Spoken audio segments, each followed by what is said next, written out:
and gentlemen, it's 7 o'clock. I'd like to invite you to our Strong Community Select Committee for this evening. Nice to see all these faces.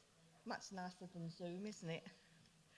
Do I actually need to read out the webcasting? I do. Oh, shame. Right. I would like to remind everyone present that the meeting will be broadcast live to the internet or filmed and will be capable of repeated viewing or another use by such third parties. Therefore, by entering the council chamber and using the seating arena, you are consenting to being filmed and to the possible use of those images and sound recordings for webcasting and or training purposes. So if you're not happy with that, you can go home. Right, sorry. Apologies for absence. Have we got any apologies? We've got apologies from Councillor Plummer, Councillor Williamson, Councillor Hadley and Councillor Balcombe. Have we got any substitute members? No, Chairman. Thank you. Right, we haven't got them. If you have any interest you wish to declare, or shall we take them as we go along? Is that fine? Item 5, notes of the previous meetings 5 to 20. Is everybody happy with that? Oh, Councillor Whitehouse. Sorry, I meant to notify Democratic Services earlier. In the declarations of interest, the name of the charity is Epping Forest Reuse, not Epping Reuse Centre. I think I have said it before, so could that please be corrected? Right, okay, I'll make a note of that. Right, item 6, the terms and reference of the work programme, which are pages 21 to 26. Everybody happy with that? Right, well, we're going to item 7, which is the community safety team, and we've got Caroline Wiggins and Staff Sergeant Neil Ross. So I'll hand you over to those. Good evening, everyone. I'm here to present the regular 6-month update on the policing hub and the work we've been doing. Obviously, the report contains a lot of examples of the last 6 months. We're now into the year 4 of the policing contract, the service level agreement with Essex Police. I would say that the move from Ongar Police Station, while the renovation works, to here in our new offices, our bespoke offices, was a really smooth transition, and there wasn't a loss of any work, and actually really we need to thank the police for allowing them for us to base ourselves there for the period of the renovations and whilst COVID was ongoing. A further update is at the last meeting in March, the district commander mentioned a possible 4th officer to join the team, which will be provided by Essex Police with no cost to the council. I've just spoken to Anne Alcott this evening, and that's going out to force-wide recruitment as we speak, so that officer should be joining us imminently. With the new offices up there, we now have space for other police officers to join us, and we're hoping very shortly for the 2 children's and young person officers to be sitting in the hub with us, so that would be really great when we're dealing with some of the workers. We talk about ops synapse in a minute to do that one. And we've also got a new community support engagement officer. We lost Emma Jackson, she's moved on to CID, but we've got a new officer, Karen West, who will be basing herself in the offices regularly. So this year we've accepted 20 tasking requests. That's as when the report was written. I think we're up to 26 already. We've had some really good results, and we've had some unexpected results. But what I wanted to bring to your attention, and I apologise, Melissa Foe's name's on there, who's our senior crime and ASB officer, and actually she's done a lot of the work. I'm afraid you've got the poor example me here. This Ops Synapse is a piece of work we've done in Wolverham Abbey, which we thought would be really interesting in members. So I'm going to pass over to Neil. Yeah, good evening, everyone. Thanks for your time tonight. For those of you who don't know me, I'm Sergeant Neil Ross on the funded team. I just want to take 5 minutes of your time to run through very quickly, like Caroline said, just a quick example, which I think is a really good example of provenance around the partnership working, the ethos of the team, and just what happens when the council and the police can actually work together. So we'll go through, Caroline. So basically, Operation Synapse It's an operation that we set up as a partnership between the funded team and the community resilience team upstairs. The problem we were looking at was specifically around historical patterns around some properties in the Wharf Melbury area, which had been used by local youths just to peddle a bit of drugs, commit some ASB, some antisocial behaviour around. In March this year, there was a serious assault reported property, an AFDC property, and as a result of the investigation for that, it turned out it had been cuckooed. Cuckooed is a term. It's a term that's given to property that is taken over, similar to cuckoo's nest, by criminal elements to use for drug dealing. Generally speaking, the tenant is going to be someone vulnerable, someone that suffers from alcoholism, is drug dependent, etc. And they'll take it over. They'll move to an area, take it over, and then they'll use that to peddle their drugs from, effectively. So as a result of this one in March, the investigation showed it had been cuckooed. There was a drug dealer attacked. In fact, you'd probably argue 2 of them attacked, and a local youth was arrested at the scene. Officers from the council were successful in obtaining the closure order for that for the property. And the hypothesis between ourselves and the council funded team, the community resilience team, was that based on the historical patterns, that the displacement from this closure order would then lead them to them finding other properties to use. And as we go through, you'll see exactly how that plays out. For anyone, any criminologists, geeks around the room at all, there's a thing called routine activity theory, which is it's a theory. It's around criminology, and it's around the crime occurs when a motivated offender comes together in a retirement space with a suitable victim in the absence of a capable guardian. Basically, what that means is that crime's happening when we're alarmed, so the police aren't there, effectively. And the little diagram in the middle there, I don't know if you can see it on the screen, is basically there's 3 sides to it, and that is what we use for problem solving in community safety and policing.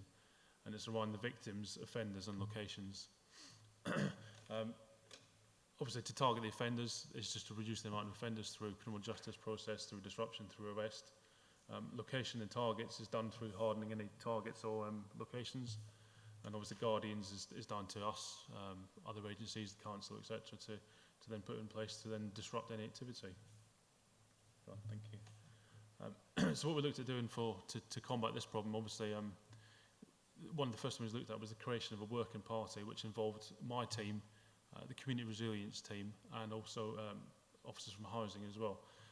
It's essentially all 3 teams use different IT systems, and we identified early on that there was the possibility of information being lost because of that. So it was as simple as creating a time and space for everyone to come together via Teams, obviously, during COVID. And the purpose of that was to identify any locations, premises or people that could be at risk or in the process of being cuckooed. So effectively, we surmised that these guys have been kicked out of this one place, they're going to go somewhere else.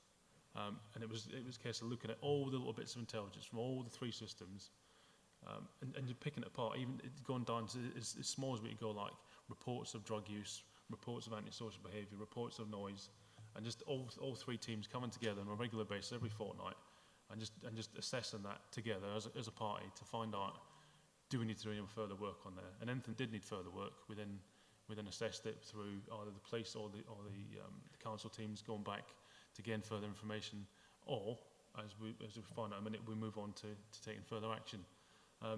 Aside from that, obviously that covers the victims and the locations, or the triangle from the previous one. The offenders were already being dealt with by Operation Raptor, which are the drugs and gangs team that cover the West local police area. They had a separate operation running to target those children and the drug dealers involved as well. Thank you. So following on from the first closure order, that was the 1st of April this year. That was an address in Caneland Court. I've taken the actual address out, hopefully. Yeah. But it's only because it gets convoluted. I've put the block names are on there. So I apologise if it causes anything for anyone. But it's just when you start looking at premises A, B, and C, it gets very complicated. So we'll keep it on there. We won't come to it at the end if any issues at all. So the closure order was obtained for that, which basically bans anyone from going in there for 3 months. That's done via court. We go to court, and the judge will say, or the magistrates will say, this property is closed for 3 months. No one can go in there except the people that are named on there. That includes the tenant as well in some cases as well. So following that one, there was intelligence received as part of this group that the youths that had been at that house and then went to another property in Essex House in Quaker Lane, which is on the other side of town. We looked at a closure order for that, but the tenant was up for being moved, and that's how that one was dealt with. So the closure order was written, but never proceeded with at that time, and the property was boarded up, and it was vacated for the best part of 6 or 7 months, I believe. That came about because there was an incident there. Officers had gone there to arrest the tenant from that place, and just by absolute chance, the same youths were in the property in possession of a lot of drugs as well. So that's how that one came about as well. Within 2 days of action being taken on that property on Quaker Lane, the same group of youths had returned to another premises in Caneland Court. So it's different from the top one. That's why it's XX and YY. And that one had previously come to notice last March, sort of March, May time, when we took some action again between the community resilience team and the police funded team to take action against that, and we prevented stuff from going on at that time as well. But then came to light again, they'd gone back there, and obviously again the fears are they're going to start using that to deal drugs from. On the 3rd of May this year, there was an incident involving the same group, occurred at an address in Amesbury.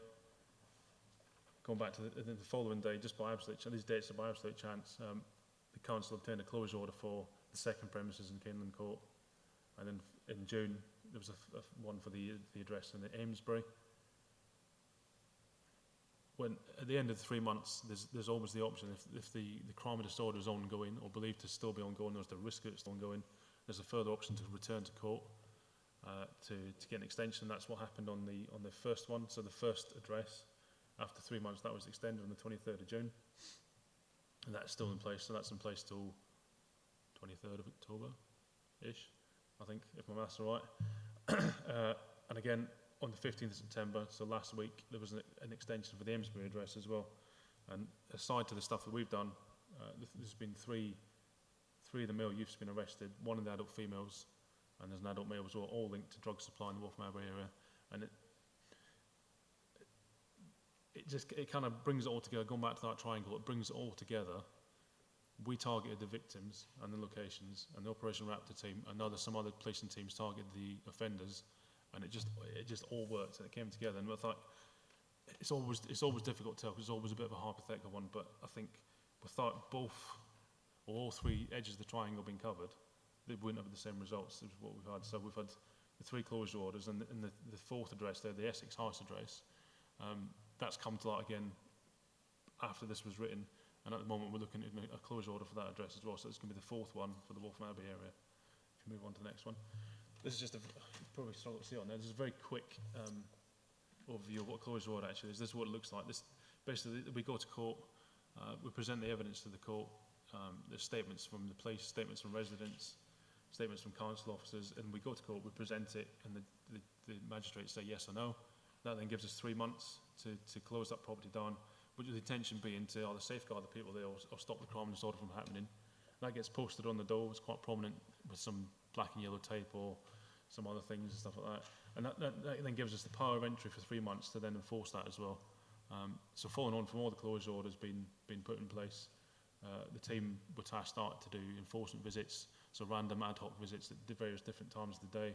If anyone called in, all the addresses were marked up on our incident recording system. So if anyone called in at any time, 24/7, it would be flagged up to us as well, and it'd be treated as a priority. Go on, thank you. So the next steps, the youths are due in court, and there's 2 parties of that group, sorry, 3 parties of that group still to be charged. And the funded officers, so my team have drafted criminal behaviour orders for the two of the main youths on there.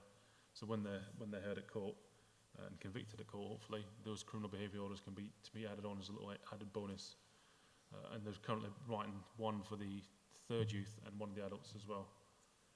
Operation Raptor officers have had to complete various intensive and sort of extensive investigations around phone work and phone downloads, etc. And the group, the Housing, Community Resilience, and myself will meet every fortnight, but with the reduction in activity, all the addresses, that's naturally drawn to a close. It's just that it's done on an ad hoc basis now. Hopefully that was a very quick overview. I mean, go on, there's another one on there. Oh, no, go back, sorry. And there's a little thing. I think this gets shared with everyone, but there's a little bit on the bottom there. There's some QR codes. We've got a lot of leaflets and stuff around it as well. It's quite timely. We've had some pamphlets prepared, and there's been some stuff going on social media as well. But there's 2 QR codes there for anyone that wants to report such activity at any addresses, etc. But I think, I mean, for me, it's just this is a really good example. I'm hopeful they've explained it well enough that it just really shows the power of the partnership working. I think it's a really good, really good example of what the teams are capable of doing, the funded team, and with bringing the council departments together as one, breaking down the barriers, because it just wouldn't have happened if everyone had worked in silos like what's happened in the past as well. So I think we'll put it out to any questions on that at all, please. Is there? Oh, Heather, and then Janet. Sorry, I'm a bit new to all of this, so still not exactly clear what a closure order is. Is it so that the person who lives in that property, they're still there, you just ban unwanted people from going there? Is that what you mean? And so does it only apply to council-owned properties, or can you do it on private properties as well? Yeah, sorry. Yeah, going back to the previous question, it can exclude tenants as well. It depends on, it's circumstantial. So even, I think for the first one, the first Kidney Court one, the tenant was excluded for the first 3 months as well. For the first one, the tenant was also excluded. She was part of the problem as well.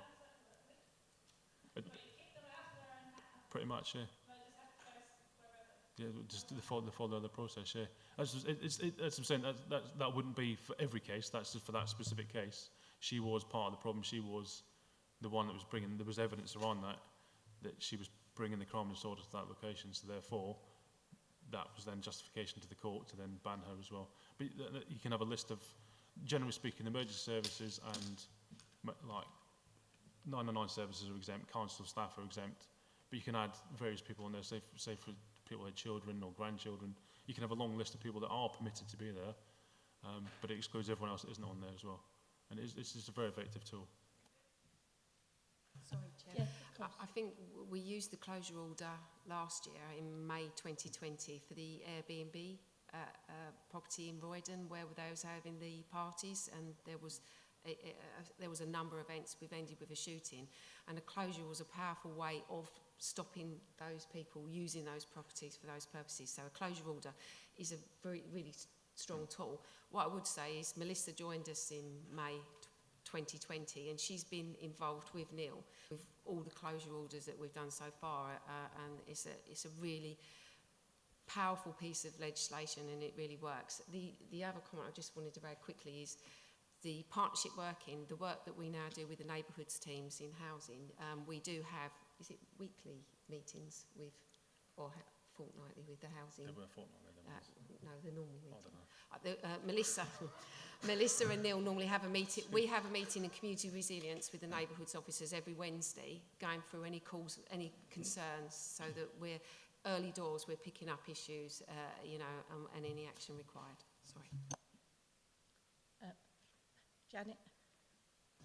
Thank you, Chairman. That was a very interesting example of working together, and obviously a lot of work had gone into all the closure orders and all that. I was struck, though, that you said that when you went to one of the properties, you caught the youths there with the drugs and so forth, and yet a couple of days later they were doing the same thing again, it seemed. I don't know whether they were involved in all the other things that happened. But, I mean, what are the sanctions? It just seems as though, they're caught doing something, they're arrested, but then they're back doing it. They haven't been to court yet. And I just wonder what sort of sentence you might expect them to get when they do go. I mean, it's not your fault, or this is supposed to be the wider judicial system, but it does seem, a lot of work with the same sort of people offending. I think what we have to be very careful with, and I know there's a long process, but the young people can be victims as well as perpetrators, and there's a lot of work with Essex Children's Social Care and the Missing and Child Exploitation Group to make sure that these young people are not being exploited and forced to deal drugs. So some of the work is around actually I know are not wrapped as linked to that in other groups, and we are in social care, it's not always quite as straightforward. You don't know what levels of coercion is going on, and that is a long process of doing that. Do you want to go for just a little bit on that? Yeah, I was just going to say, obviously that was a whistle top. The example that I gave for that once where the kids were arrested by the officers that led to the other bit, they were dealt with separately. They're not part of the bigger, the ones I mentioned on there. There's a wider network than that. The ones on there are the main sort of ones, the three youths, the adult female and the adult male. They're the main perpetrators of that. That was just put on there as an example. There's loads of other people that have been arrested and dealt with as a result of it. But in terms of sentencing, it depends on the level. Like Caroline said, it depends on the level of coercion. There could be a defence there. There could be mitigating circumstances there, aggravating stuff. It depends on how much drugs they had on there. Do they even have drugs on them? Because there's an offence to be concerned in the supply of drugs as well, which you don't actually need to have drugs on you. You can just be concerned in the supply. So you've got a phone with messages on it saying how much stuff do you want. There can be all sorts of stuff, or just seen doing a drug deal. So as I'm saying, there's a massive sliding scale, and especially when you throw the youth factor into it as well, you then have to consider the safeguarding around it. It's doubled down to a youth offending. So it could be anything from a simple caution right through to imprisonment, effectively. Hopefully that answers your question. Aniket? Chairman, I'm happy for committee members to go first before I speak. Oh, sorry, I'm not with it, Aniket. Sherry, who was next? Thank you, Chair, and thank you for that report. My question is, firstly, are there any other areas of concern that the police are actually targeting in the district? And also, do we have anything like a community police panel in this district? And would it be something that you may look at in the future to introduce? Thank you.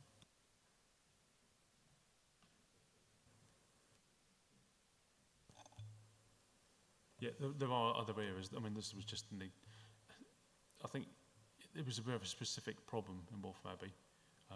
They have been used in other areas. We've used closure orders in different areas as well, but it's been less focused, if that makes sense. It's more an individual, so it'll be an individual property, whereas where it's here, it was a specific group within a very small concentric area, really. But yeah, there are other areas we look at. But that's just an overview of what we did in Wolf Abbey tonight, really. I think can come to you for the same. Yeah, with regard to community panel, I'll speak to the Tom Mitchell, the inspector of the community policing team, because that wouldn't be the remit of the FDC hub officers. That would be community policing. So I'm happy to take that as an action to the inspector and find out what's going on. Okay. And the young gentleman there. Sorry, I've got sore eyes and I can't read the names tonight. Yeah, it's Councillor Nweke. Yeah, thank you, Chairman. I just want to find out, have you had any closure order application refused by the courts? If yes, how many? Not personally, not today, not with regards to this, and not in the history of the team that we've got here now. But it can happen. It depends on the evidence, really.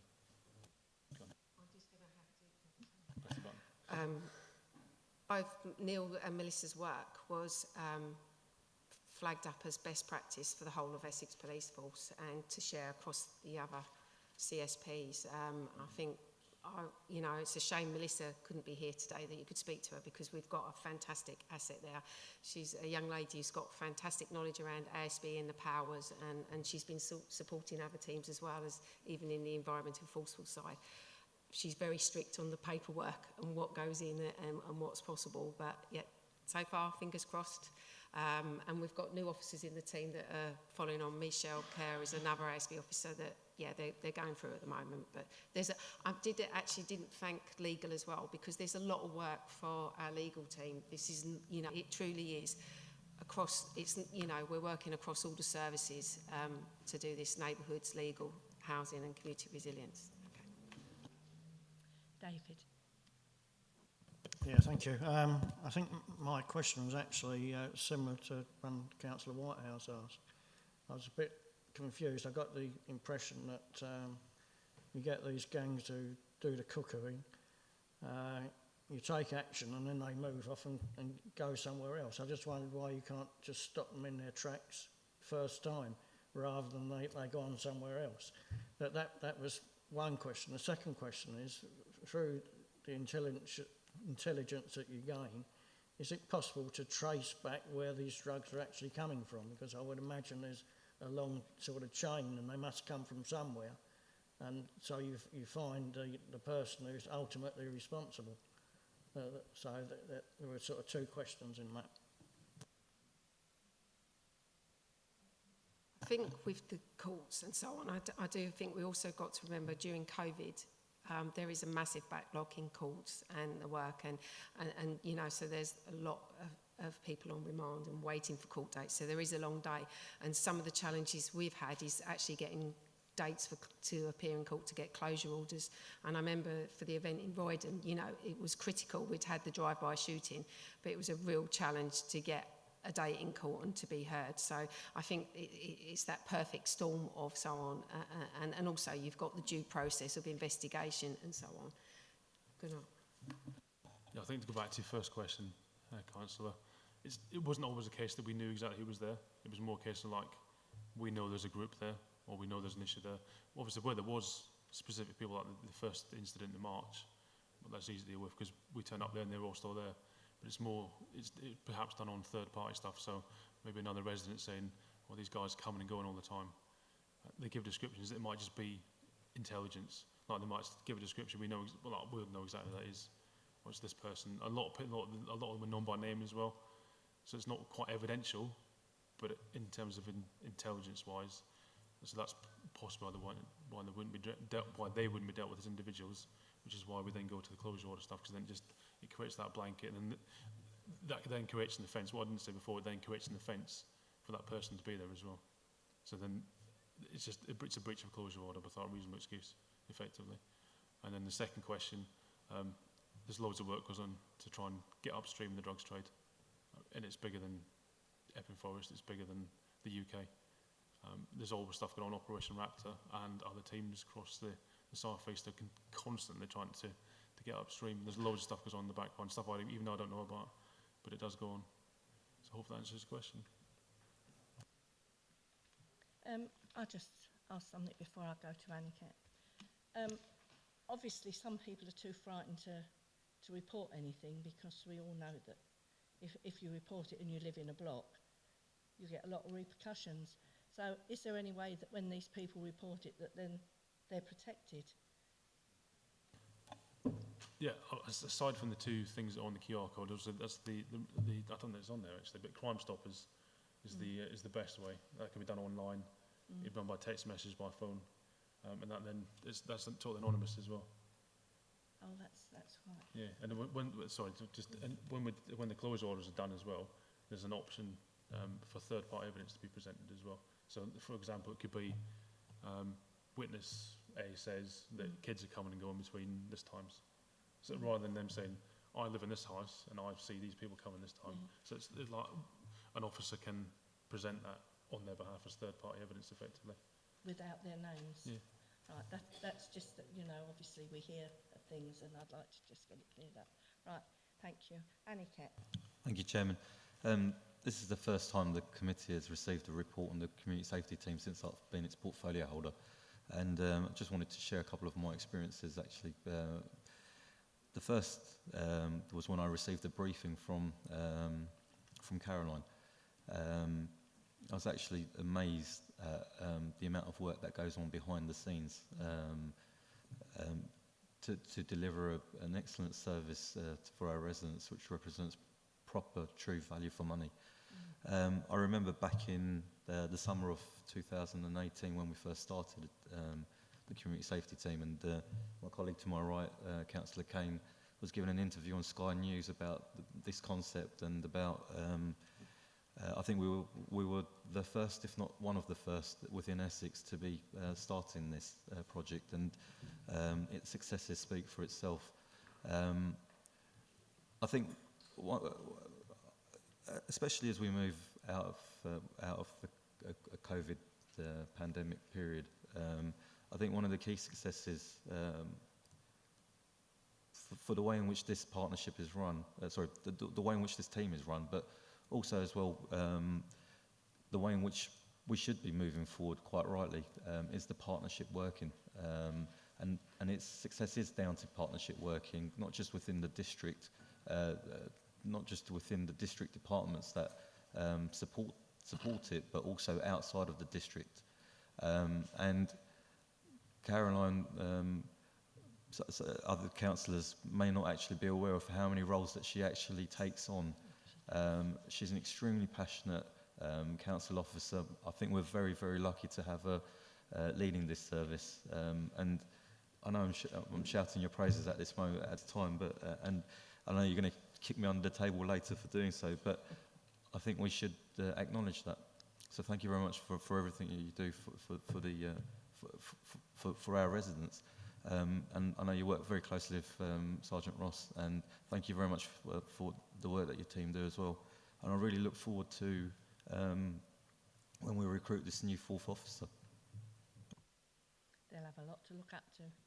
I have to agree with everything you said, because we're extremely lucky that we've got such a good team with the police and our officers, and not everywhere has the same. So, but I believe, Aniket, sorry. Sorry, Chairman, can I actually put Caroline on the spot and ask her to say the different roles that she fulfills right through have you got time, Caroline? through West, because I think it's important that everyone knows actually that we have excellent representation right across the West Essex area and into Essex as well. Really briefly, so I'm the designated safeguarding lead for the council. I work with Jennifer, who's the professional lead. I'm the community safety lead for the council. I actually chair and run the Essex Community Safety Network, which is the group of CSPs, and then I report into Safer Essex. I sit on the West Stay Safe, Missing and Child Exploitation. I'm a member of the Local Government Association for Community Safety Networks, so that's the national group, and I'm also on the Special Interest Group for Countering Extremism, and that's just a snapshot of the groups as well as the day job and everything else, but you know. And then it's Holly. Thank you, Caroline. Thank you, Chairman, and I won't make Caroline blush too much, but I was the Cabinet member last year, and I continue to be the chair of the Community Safety Partnership, and I'm always impressed by the work she does and the work the team do. And she's probably relieved I'm not the portfolio holder anymore, because she's probably not on the phone as much, because I do like to talk as well. But I think it's really fantastic, and the actual added value that this police service offers. I mean, this isn't a statutory thing we do. It's something that really goes above and beyond, and I've kind of experienced firsthand the real breadth of work that you do, and Neil and Melissa all do a fantastic job. So I won't continue too much with what Aniket was saying, but it is really impressive. I know something that I was quite keen to do as portfolio holder, and I have had conversations with Aniket, is get a police presence on the desk here, and I know that would be separate to this provision, and I did collar Roger Hurst in County Hall today, so hopefully that's something we can still look into. Thank you, Chairman. Thank you. Is that everybody now? Oh, quickly, David, because I know this young policeman wants to get away. Yeah, I just really wanted to ask some questions on the rest of the report here. But first of all, before that, I think, are you saying there are now 4 police officers in the team, and how many in the community resilience and neighbourhood team? Sorry. Currently we have 3 funded officers, a sergeant and 2 PCs, but District Commander Ant Alcott has said he will provide a 4th officer. That's out to recruitment at present, so that's how long it takes for us to get an officer and how long it takes for them, wherever they're based, for them to be released. So I'm, optimistically a couple of months to join that.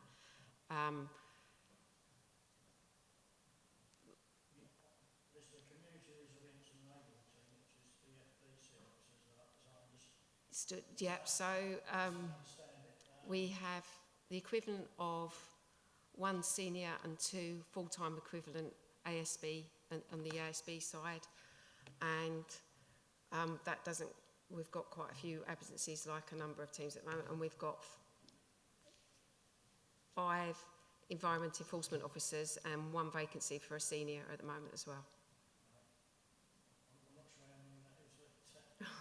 I'll do a proper note for the minutes for Rebecca.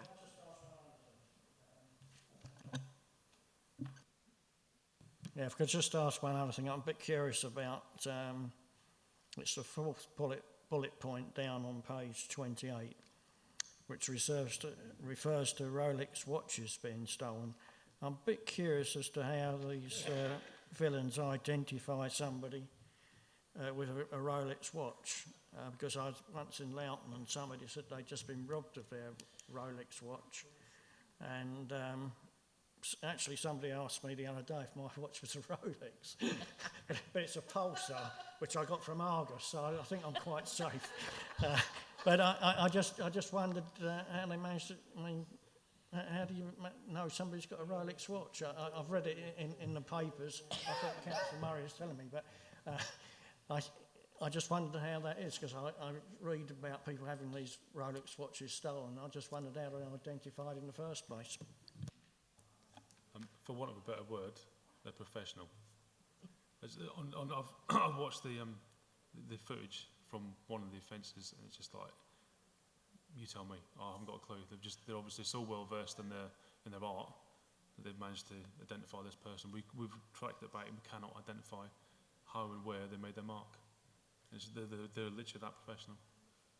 That's just I can't even answer that question, unfortunately. If I know the answer to it, I'll be a millionaire. Or have a Rolex.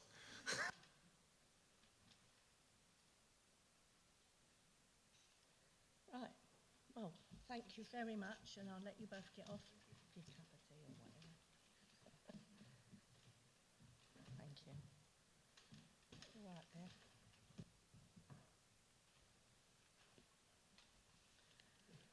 Right, then we go, I can't see properly with my eyes. We go on to item 8, which is the museum collection project. It says to consider the attached report. Now, I don't know if anyone's speaking about this tonight, are they? Oh, you are. Oh, I'm so sorry. I've got such bad eyes, I can't read anything anyway. I'm really struggling. I do apologise.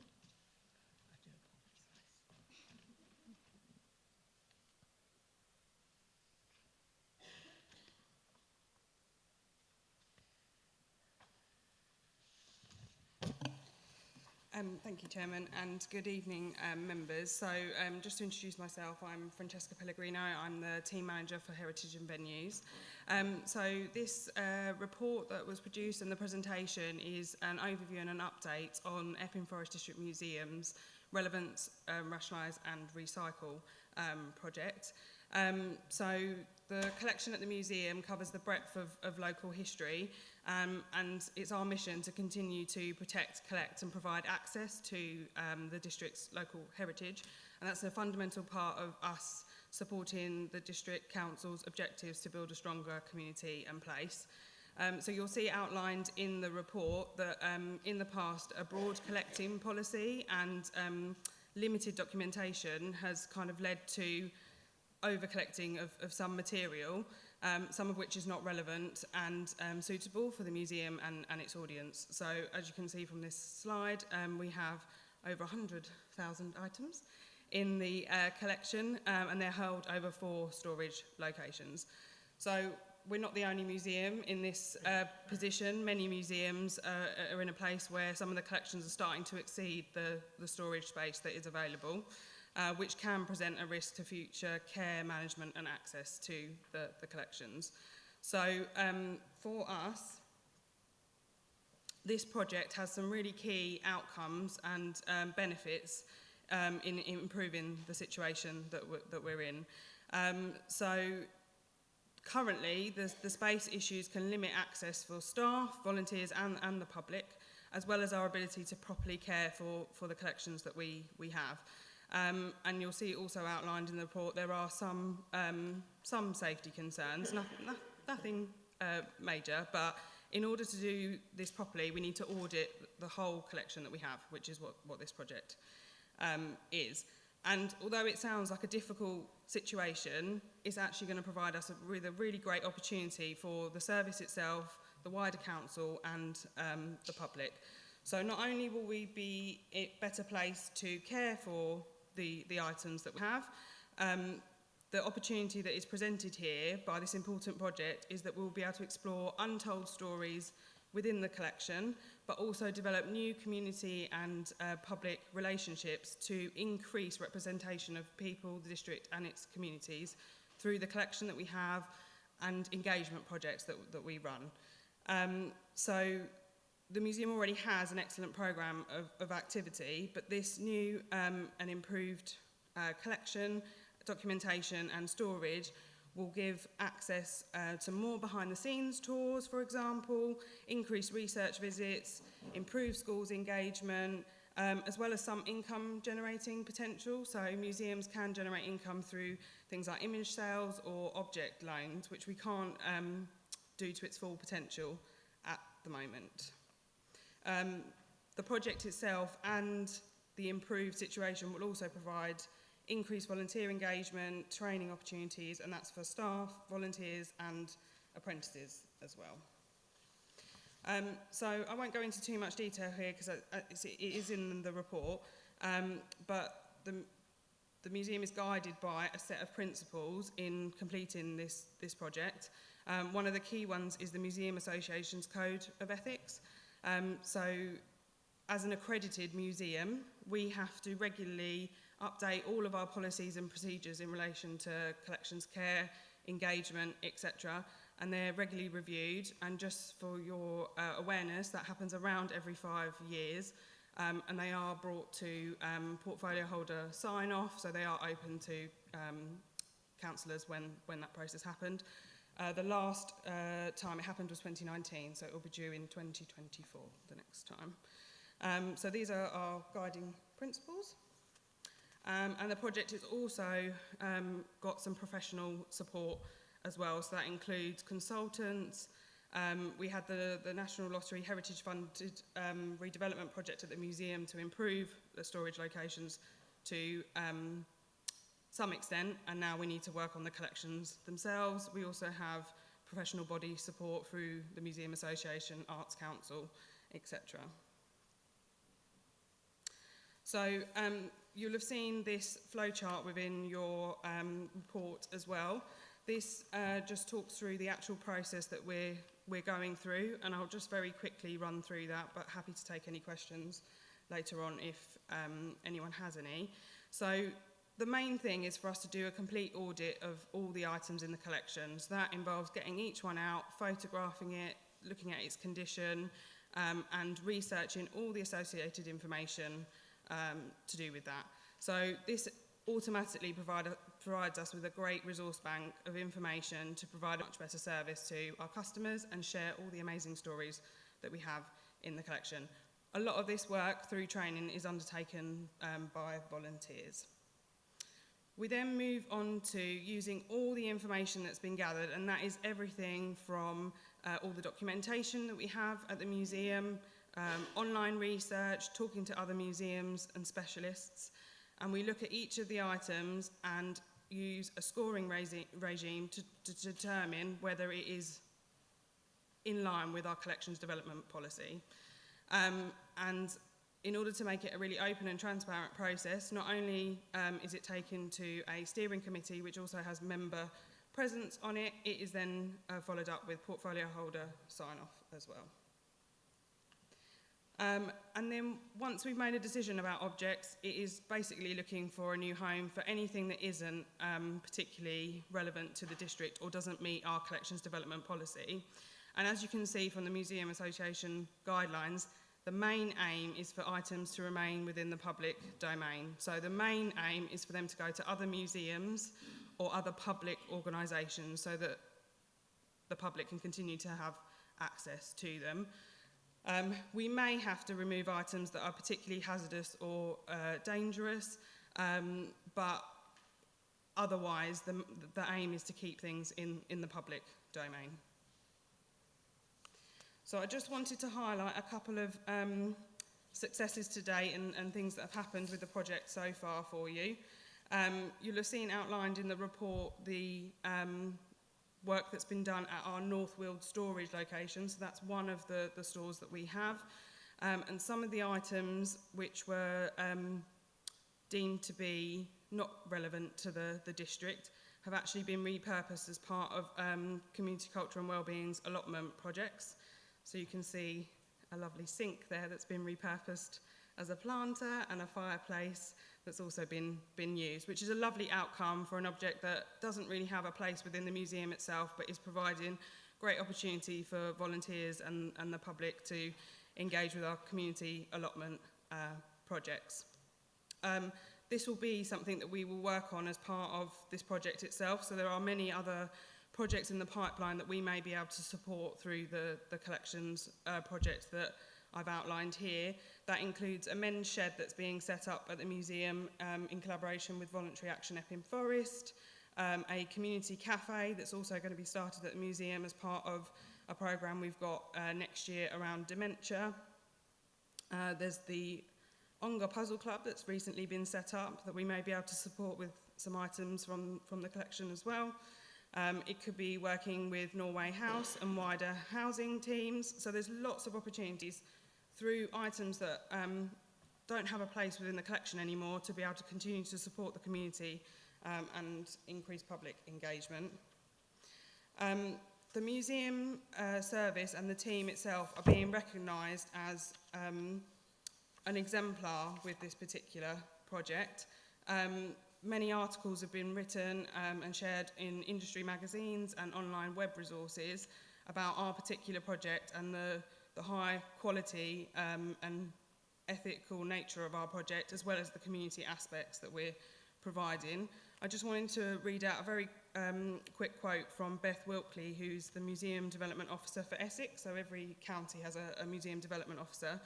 And she says that the museum have been exemplary in their approach to this type of project, which can be difficult and sensitive.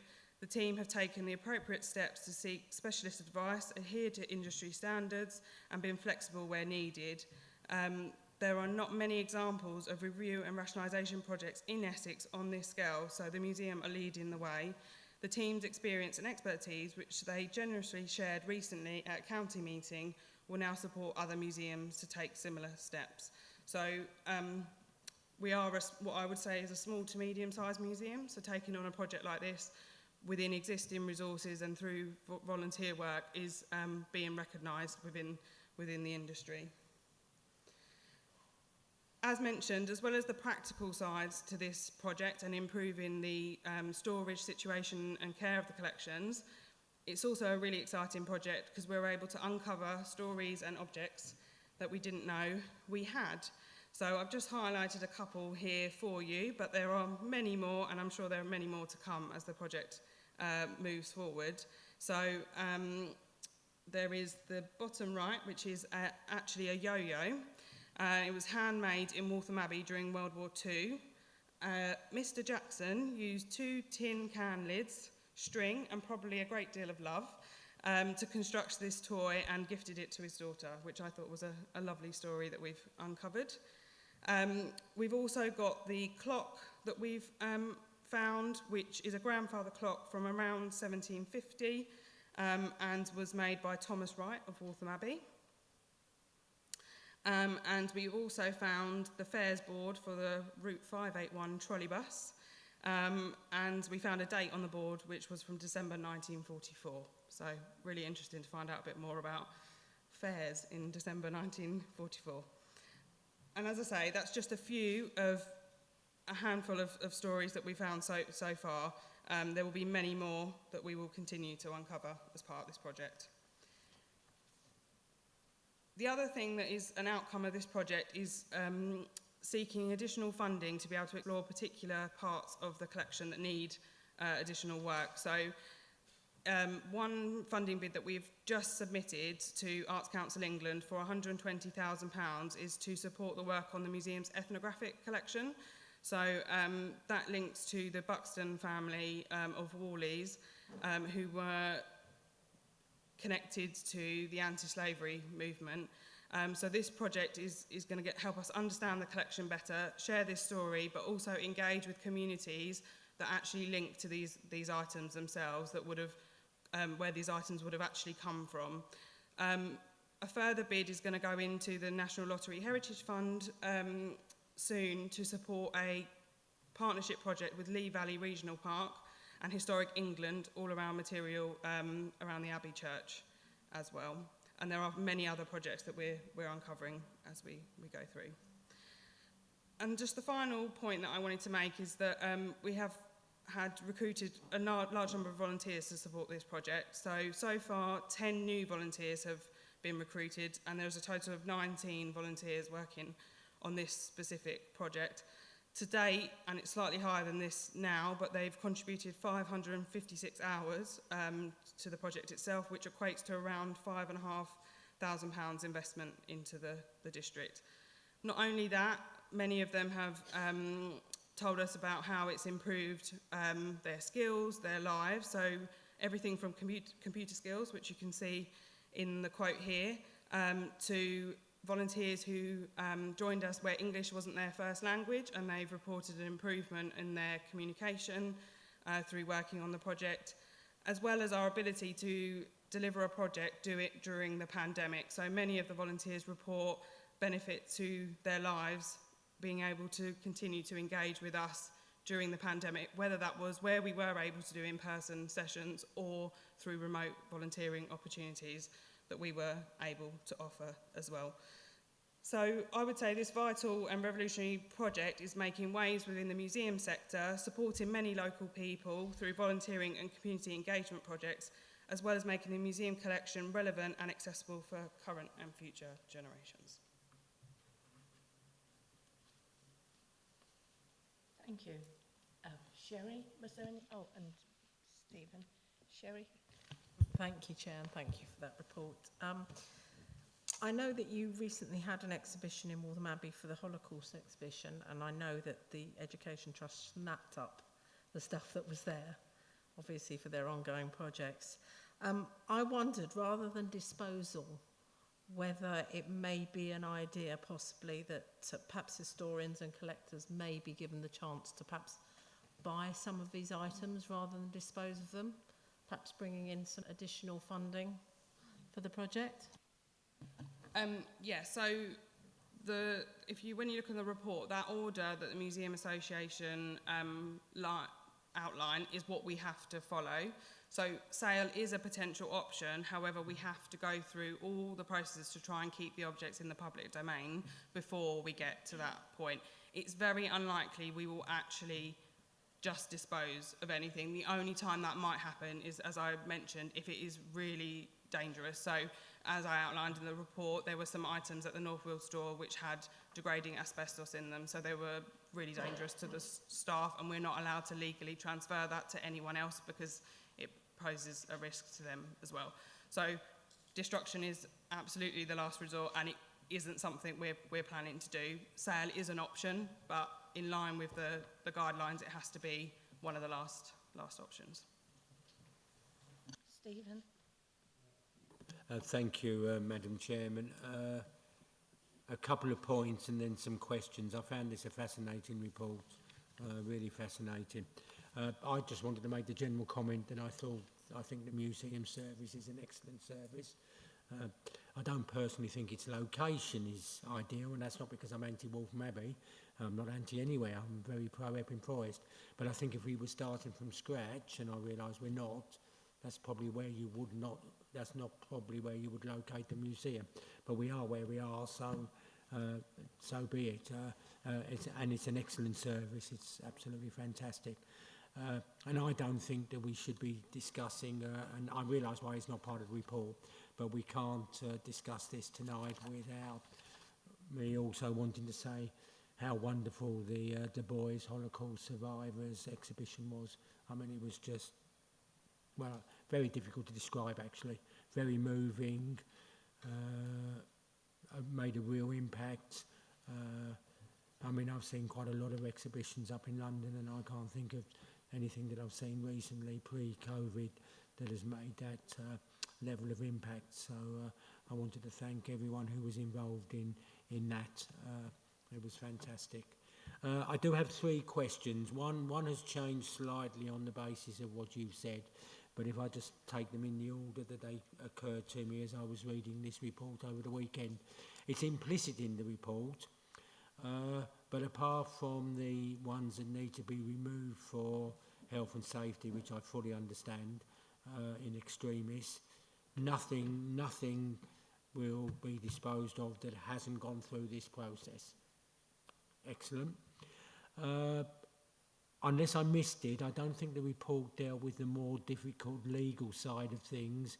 If something has been given in a legal way with a legal covenant or a legal document attached to it, and there's legal responsibilities on the museum's part, does that mean it doesn't go through this process and we have to keep strictly to the legal commitment of when we accepted the donation? I would just be interested to know whether there's an issue around that. So every item that enters the collection is donated by an individual, and they complete paperwork at that point. The paperwork does stipulate the conditions of that, so there is information on there about the museum can choose to, you know, transfer it to another museum if it's deemed to be more appropriate, etc. That's really the only thing that I can think of that covers your point. The only other thing that might need to be considered would be if we were to have purchased an item with external funding, for example. So we may have to then have conversations with the funder about what we're choosing to do. It's very unlikely, though, that if we've purchased an item that we would be transferring it, because we would have purchased it because it has a specific reason to be within the museum collection. Just to also clarify that if an item has been assessed as being not relevant and potentially leaving the collection, if the item was donated within the last 20 years, the donor will receive a letter to confirm that that is what we're doing, and it will state that it will be moving to another museum. So if it was donated within the last 20 years, the donor will receive communication about that fact. Just a follow-up question on that, Chairman, before I move to my final question. Lovely, sorry. Just a follow-up question on that before I move to my final different question. So you've not found any kind of legal obligations in the midst of time that you know, a long time ago when stuff was donated that is difficult for us to keep to? Not so far. I mean, obviously the museum was set up from collections from Waltham Abbey Historical Society, for example, but that would have been dealt with in a very similar way. And again, just to reassure everyone, what happens is if the items that have been deemed to be leaving the collection, we send that list to Waltham Abbey Historical Society just to make sure that they're happy with the decision as well, and they are also welcome to say they would like the items back at that point if they would, but they are completely on board with this project, and they've agreed each time so far that any of their items that have appeared on the list. So as of yet, nothing that I can think of that kind of fits within the bracket of your question. No point I want to make, Chairman. When I read page 32, section 6, second bullet point, the team had uncovered some fantastic stories. I'm really glad that you had shared some of them today. I can't resist the temptation that bus service looked jolly side more comprehensive than any bus service we got in Epping Forest in 2021, and let's hope it was more reliable than the bus service we have to Waltham Abbey, because it's very inconsistent, and that's part of the problem, of course. Public transport to Waltham Abbey is very poor, so I can't resist that comment. But the more important comment is, how are you going to let the public know as these fantastic stories develop? Are you going to put them on the Facebook page or the website? Or because I think you're going to uncover a lot of interesting things, and is there going to be a steady flow on your website or Facebook page? Yeah, so social media will be one of the things, and we have started sharing some of those already. So the yo-yo and the trolley bus have both been on our social media already. We are actually planning an exhibition, it's still in discussion, but probably next year, in not the main temporary exhibition gallery at the museum, but the core gallery. I don't know anyone that's been there before, but that is like a cabinet of curiosities display that we already have. And we were going to use that space to highlight some of the stories that we found, but also communicate the process that we've gone through to get there. So communicate with the public what this project actually means and what we've done. Lovely, thank you. Oh, David. Yeah, in view of the fact that you're getting rid of quite a lot of stuff. Have you got plenty of capacity? Because presumably you're going to be getting more items. I don't know how often you do receive items, but you probably could be getting something today which is going to have some value in the future. And I just wondered what the general situation is regarding storage capacity. Yeah, so what's one of the reasons for doing this project is because mainly our collection kind of stops around the Second World War or just after. We have a few items that we've collected since then, and if items either get donated or we find items that we could purchase, we seek funding to be able to do that. But that is the aim of this project, is that we need to carry on collecting things now for future generations to see what this time was like in the district. So yes, we haven't completely exceeded every single storage capacity that we have now, but if we don't act now, it could be a long-term problem, which is why we're undertaking this project. But part of this is working with the community to find the gaps that we have in the collection so that we can start to collect those important objects. Annika. Thank you, Chairman. Again, this project also is within my portfolio. When I first became aware of the project, I too asked very similar questions to what your committee members have already asked this evening.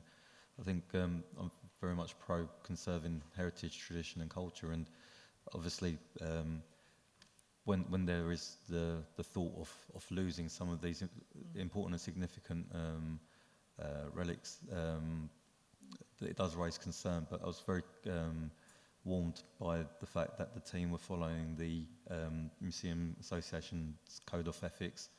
They were following a proper process from right from the very start, and will continue to do so right to the very end as well.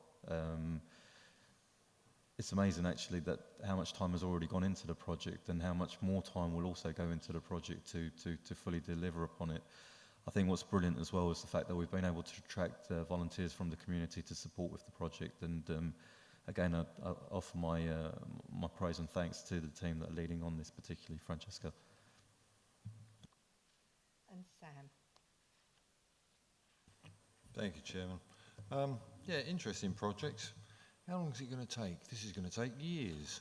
You've got 100,000 items and you've processed 3,000 of them through phase 1 so far. We're looking at, what, 15, 20 years work here? Yeah, it's not going to be over anytime soon, but it will always be an ongoing process. We're always going to uncover new information. The initial project was timetabled as a 2-year project just to try and complete as much of what I've listed as kind of phase 1. So that's your auditing the collection and your kind of research phase. The bit that does take the longest is if items are deemed to be not relevant to the district, is trying to move them on to their new homes. But we're, I would say, well ahead of the schedule, thanks to all the volunteer support that we've had for the project. So yeah, it's going really well. But it's yeah, it will be a long-term project, but I can't tell you how many years exactly. Rose.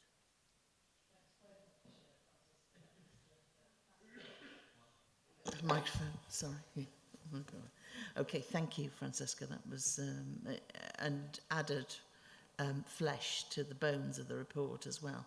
Just a couple of things, really. One's a point. One is that I think, given particularly what a small staff you've got, I do feel that you've been very successful in the last few years at attracting different pots of money, you know, towards these sort of projects. And also, what I'd just like to know, I saw the advert for the volunteers being needed.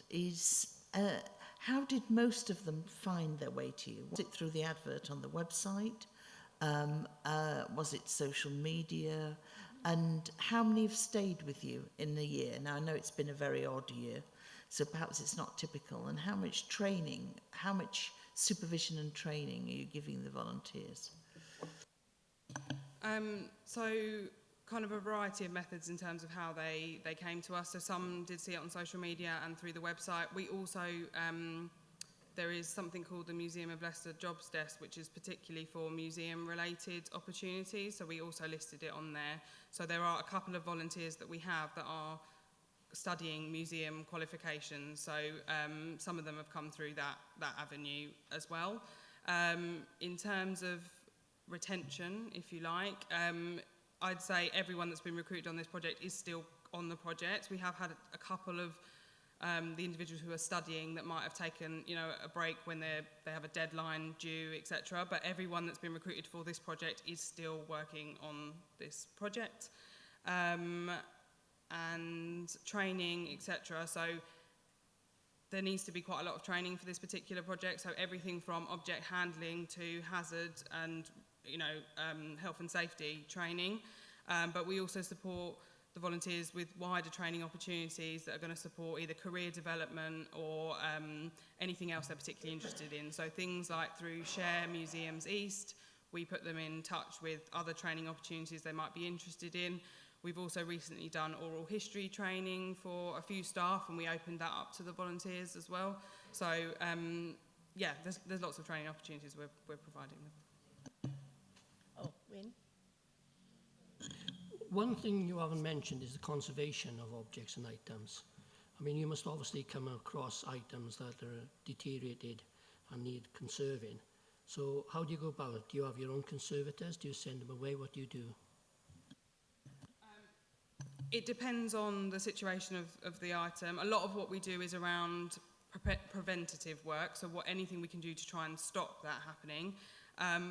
We don't have a conservator on the team, unfortunately, and different items need to be dealt with by different people depending on the material they're made from, etc. So, for example, the clock that I referred to in the presentation will require some conservation work, so we would have to seek some external funding to be able to take that forward and get that done. Right, thank you very much. And we go on to item 9, customer service update, which is Susan. Good evening, Chair. Good evening, councillors. So my report this evening is to give you an update on what our customers are telling us, plus an update on our customer service strategy. So firstly, starting with what our customers are telling us, we had a small percentage of customers feeding back concerns regarding broken links on our website. Those links have all been fixed. Our social media platform continues to grow as a very interactive communications resource. I think I reported last time customers were very impressed. They were reporting day-to-day issues such as fly tipping and littering, and instantly getting a response to confirm how that matter would be dealt with.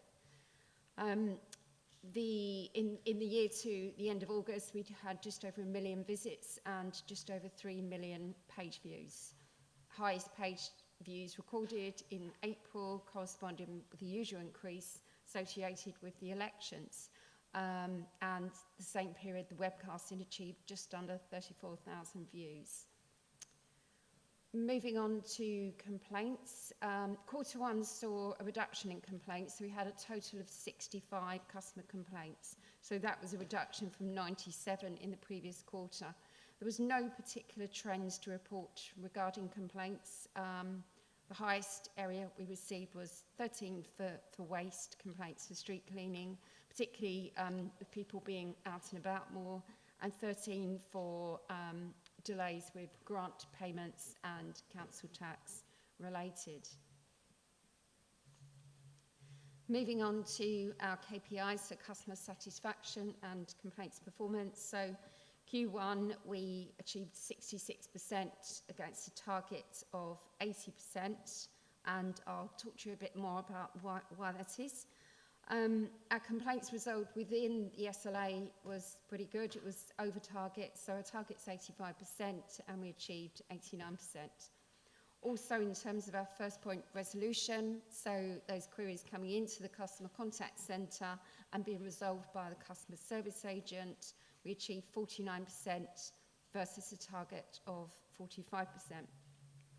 Regrettably, levels have been impacted. We are suffering with severe resourcing issues in the customer contact centre. We are continuing to experience long-term staff absences. Sadly, we've had 3 staff off with bereavement, 2 of them for quite a long period, and some others for long periods of sickness. Unfortunately, it's, we'll have a staff member return and then something happens and we've got somebody else off. So the knock-on effect of that has obviously meant increased pressure on the remaining staff who are showing great resilience. However, of course, it's increasing our wait times for phone calls, which is going to be inevitable.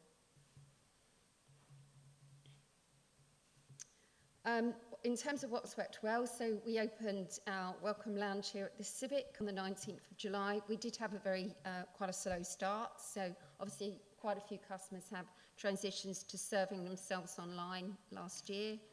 We were seeing an average of about 45 visitors a week, so that compares to previously we would have about 300 visitors through the door.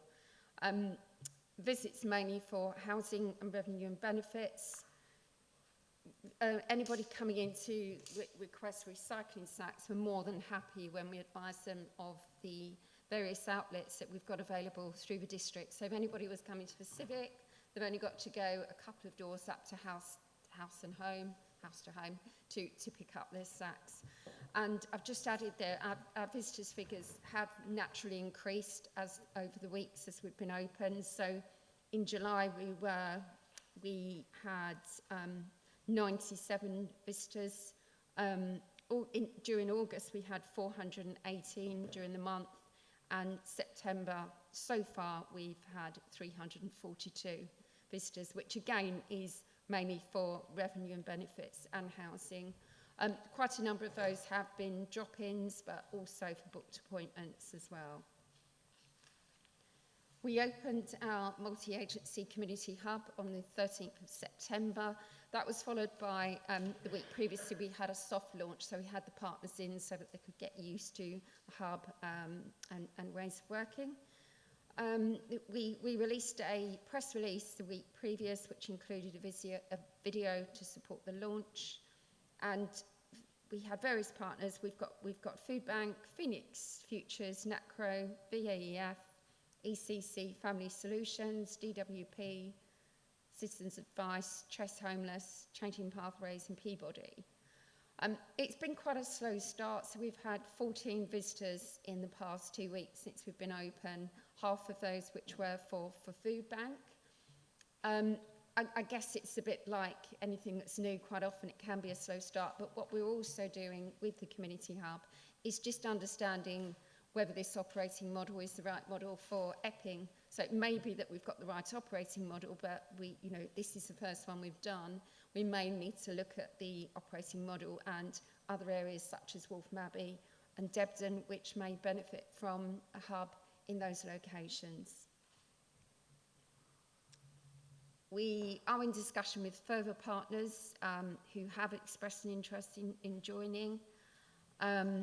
The aligning service areas, so for example, Jen's homeless team are in the hub on days in attendance, such as partners such as Chess. So we are providing that complete one-stop multi-agency approach for our residents.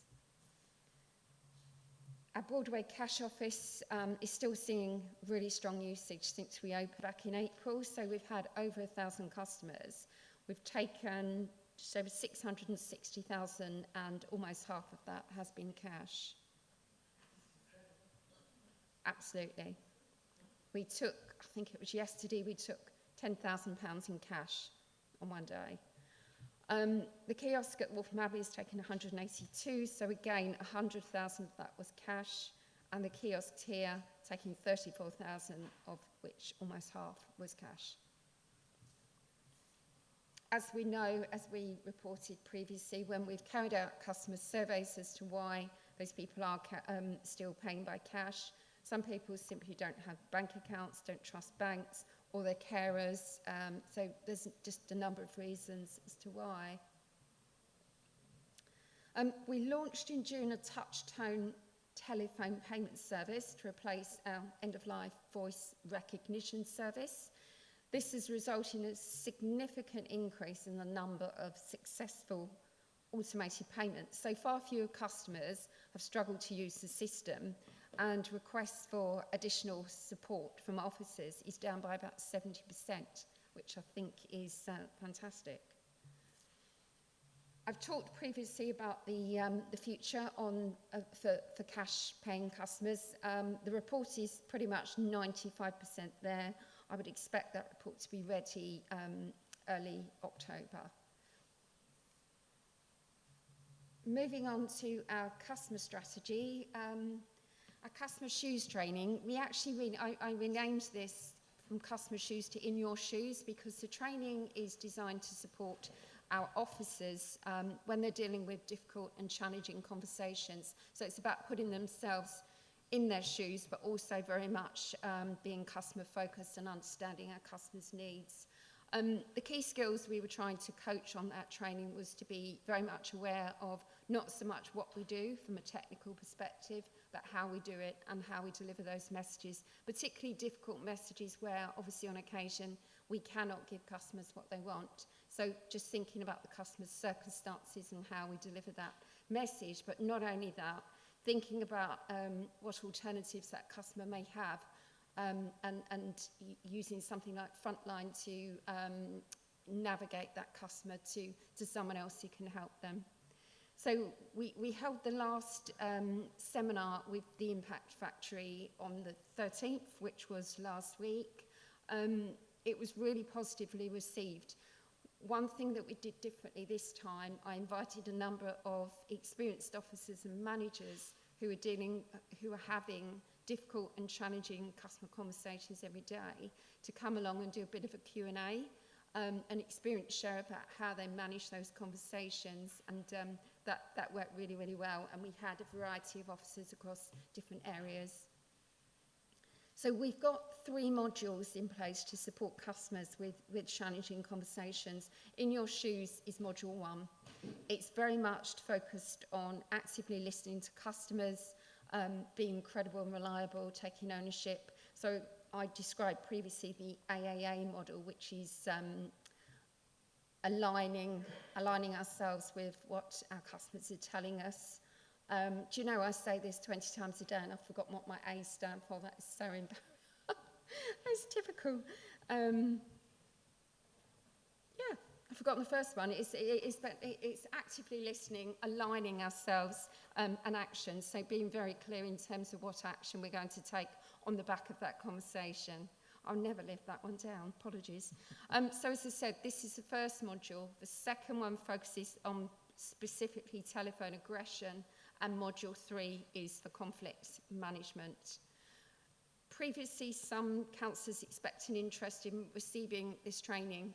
What's happening next is the training was recorded.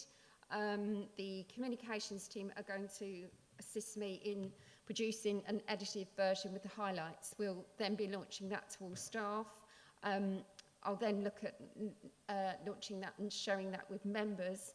And if there is a need for members to complete the actual training, then obviously that's a conversation that can be had next year in terms of budget. So in terms of a multi-channel digital platform, so I said last time that we were investigating potential suppliers. So what we're looking at here is creating an omni-channel customer experience within the contact centre, offering customers the ability to use artificial intelligence, chatbots, telephone, email, a seamless transaction. So if you're interacting via one channel, you can seamlessly switch to another.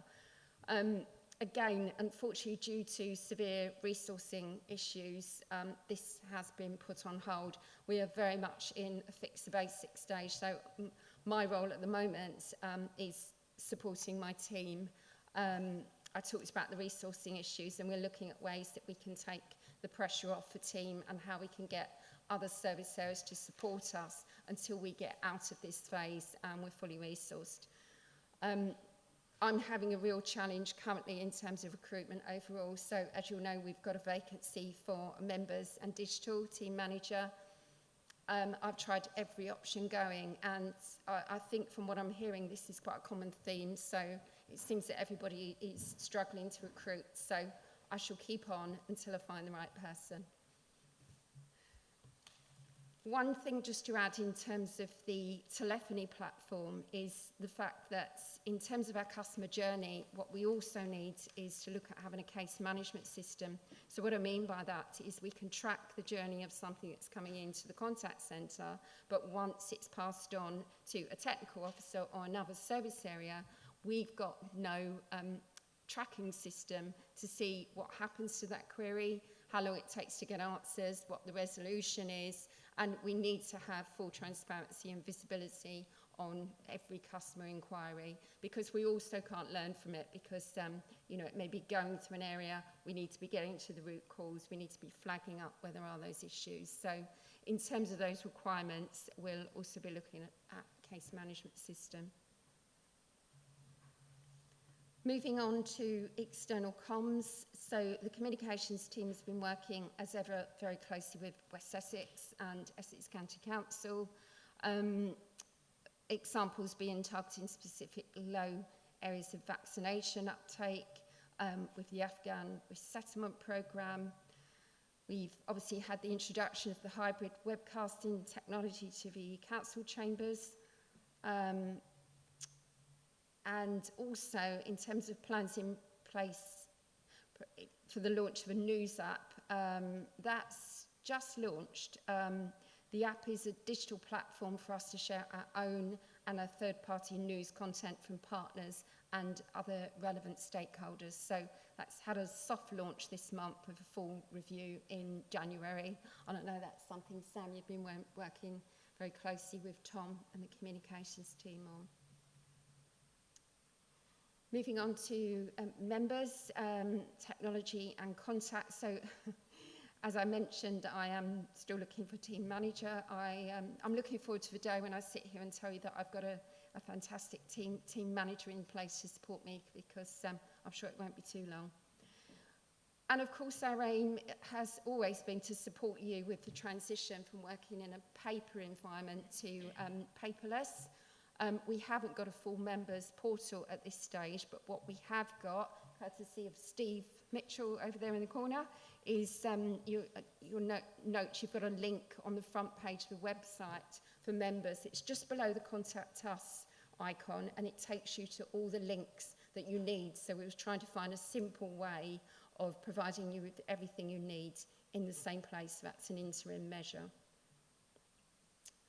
And lastly, in terms of digital inclusion, which also sits with my team manager vacancy, our mission is to provide coaching and accessibility to those 21,000 residents who either do not have the technical skills or access to the technical hardware. Councillor Lyon joined me, and we held a workshop, it was probably about a month ago now, with partners to look at how we could work together in a collaborative manner. It was a really great session, and there were some really great examples of voluntary groups and the coaching that they'd been providing and how that was working. And I think there was a real passion there for us to come together and work collaboratively. As I say, I held that session. Everybody agreed that they were really up for having a working group going forward. So once I have a new manager on board, we're a bit more not so thin on the ground in terms of people, then that's something we'll absolutely be progressing. Thank you. Thank you. Sherry, I believe you wish to speak. Thank you, Chair, and thank you for your report. Regarding staffing, I know it's been a problem for some time, and I know that there are many organisations out there that are trying to recruit. Is there anything in place to sort of help us to recruit new staff? Could it be anything to do with the salaries we're offering, the terms, anything like that going forward? My next point was on 5.4 again on staffing. It looks like we haven't launched this yet, and I was wondering if there's any date in sight to actually launch. 5.4. And my other question is going to be about the cash in the cash offices. Is there a lesson here? Because, you know, people really do like to go and put their cash in somewhere where they believe is safe. And I wondered, firstly, how do we handle that amount of cash that comes in? And are we going to make extra provisions for people to carry on the way they're going in the future? Thank you very much. Thank you. Thank you. So firstly, in terms of blockers, so I've been speaking to colleagues across Essex. I've been speaking to the Institute of Customer Service. I'm in contact with a number of agencies. It's on the website. It's on LinkedIn. I've been speaking to Joe Budden, obviously head of our people team, in terms of other options. What we're finding is that people are just either not moving, or if they are made an offer, they're then very quickly made a counter offer to stay where they are. I mean, I remember hearing it, I think it was last week on the news. There are, I can't remember the statistics, but there's an awful lot of vacancies that are just not getting filled. So I think this is just, it's not just us. I think it's just the way things are at the moment, which is quite unfortunate. I think probably what's happened is that just on top of that, as I say, regrettably, we've had 3 people off with bereavements. The team have been through, you know, in their personal lives, quite a hard time, and we've had quite a lot of sickness, and it's all happened at the same time. We went through something similar last year, and as one person comes back, something else will happen, and, you know, just all completely, nothing's linked. It's just all complete. It's not like there's a sickness or something going through the team. It's just circumstances. So, and as you probably know, I've mentioned before, it's not like we can get a temp in to answer the phone. Currently, we've got 9 different systems in the contact centre, because they are taking the first point of contact calls for all of our service areas, apart from Rev and Ben's and housing. So they've got an awful lot of knowledge, and the training for the team is 3 months currently. So it's a bit chicken and egg, because of course if I was freed up what I want to do, and obviously that won't happen overnight, we need better systems that are integrated with all of our systems, as I said, and that case management system. But sadly at the moment we're in that firefighting stage, so we've just got to get through it.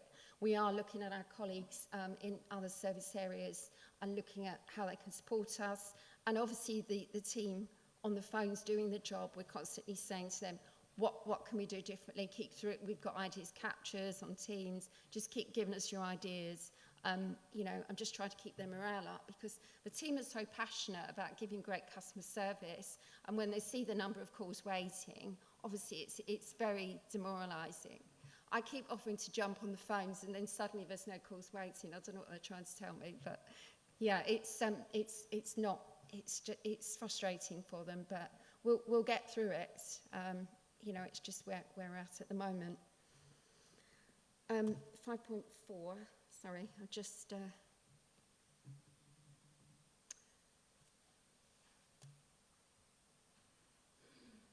Are you referring to the launch of the members portal or the link? So the link's actually live already. I think there was some communication, Steve, went out to members concerning the link on the for members on the front page of the website. Pardon? Okay. Thank you. Sorry. Yeah, we're actually on the cusp of launching. There is a link at the bottom of the homepage of the Epping Forest Council website. Just below the Contact Us, you'll see one that just says Member Portal. That just takes you effectively to a list of links that you're likely to need. It also has access to the member reporting form, but that is still broken. Still broken. So that's, as I say, we're right in the middle of it at the moment, so it is just a matter of days until that's live. The new member reporting form is also live on the iPad, so you've got your member contact form straight from your iPad. You can go straight in there. It's a much simplified form. There's basically 2 pages to it. What's your problem and your contact details. Once you've done your contact details, once they're remembered anyway, so when you're reporting a problem, all you're doing is choosing the type of problem, describe it, send, done. So it's much more simplified to the current system, and the member portal page is effectively, well, predominantly my favourites list plus a few others. So hopefully it'll be useful to everyone. My apologies, the link was on there, and as my confusion, I thought it was linked. Unfortunately, without sounding negative, the resource issue. So, although I haven't got a team manager, I've got Lewis, who many of you will know, and unfortunately, Lewis has been off for quite some time. He's now back, but he's answering the phones. So, you know, some of that work again has been held up because Lewis was working with Councillor Kane on simplifying the form. So it's having a knock-on effect on everything. But apologies, we'll get back on track as soon as we have more bodies. And your last point around the cash, sorry, your question was concerning lessons learnt and the future for cash payers. Yeah, absolutely. So, you know, in our district, we've got cash payers, and we need to ensure that those cash payers always have a way of paying by cash. So, as I say, that report will be finalised. We had, again, there's been delays there because there was, I'm full of good news tonight, sorry. We had an upgrade to a system which caused a few problems, which took longer than expected. That's technology for you. But the report should be ready for October, so I'll be presenting that shortly. I thought that last year, but I'm still standing, so we're fine. We'll get through it.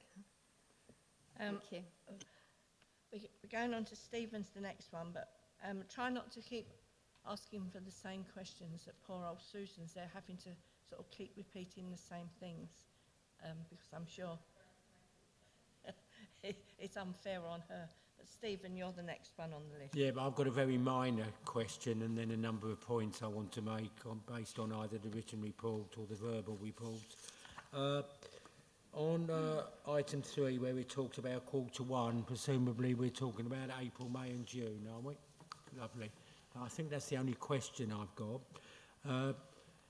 Well, no, there probably is one other question. When we're talking about complaints, 65 complaints, we're talking about the formal process of complaints, are we? A formal complaint. Okay. Because I don't want people publicly to sit here thinking that we as councillors recognise or think that there are only 65 complaints in 3 months. I can tell you, Madam Chairman, as a ward councillor for just one ward of 3,000 residents, I've got more than 65 complaints in 3 months, jolly sight more than that. They don't all necessarily need to be formalised, and they're not all necessarily Epping Forest District, but they are all to do with council services. I certainly get more than 65 in a quarter, and I'm sure there's other councillors here who do as well. So I just wanted to make it absolutely clear that here we're talking about formal complaints, and therefore they might be of a more serious nature.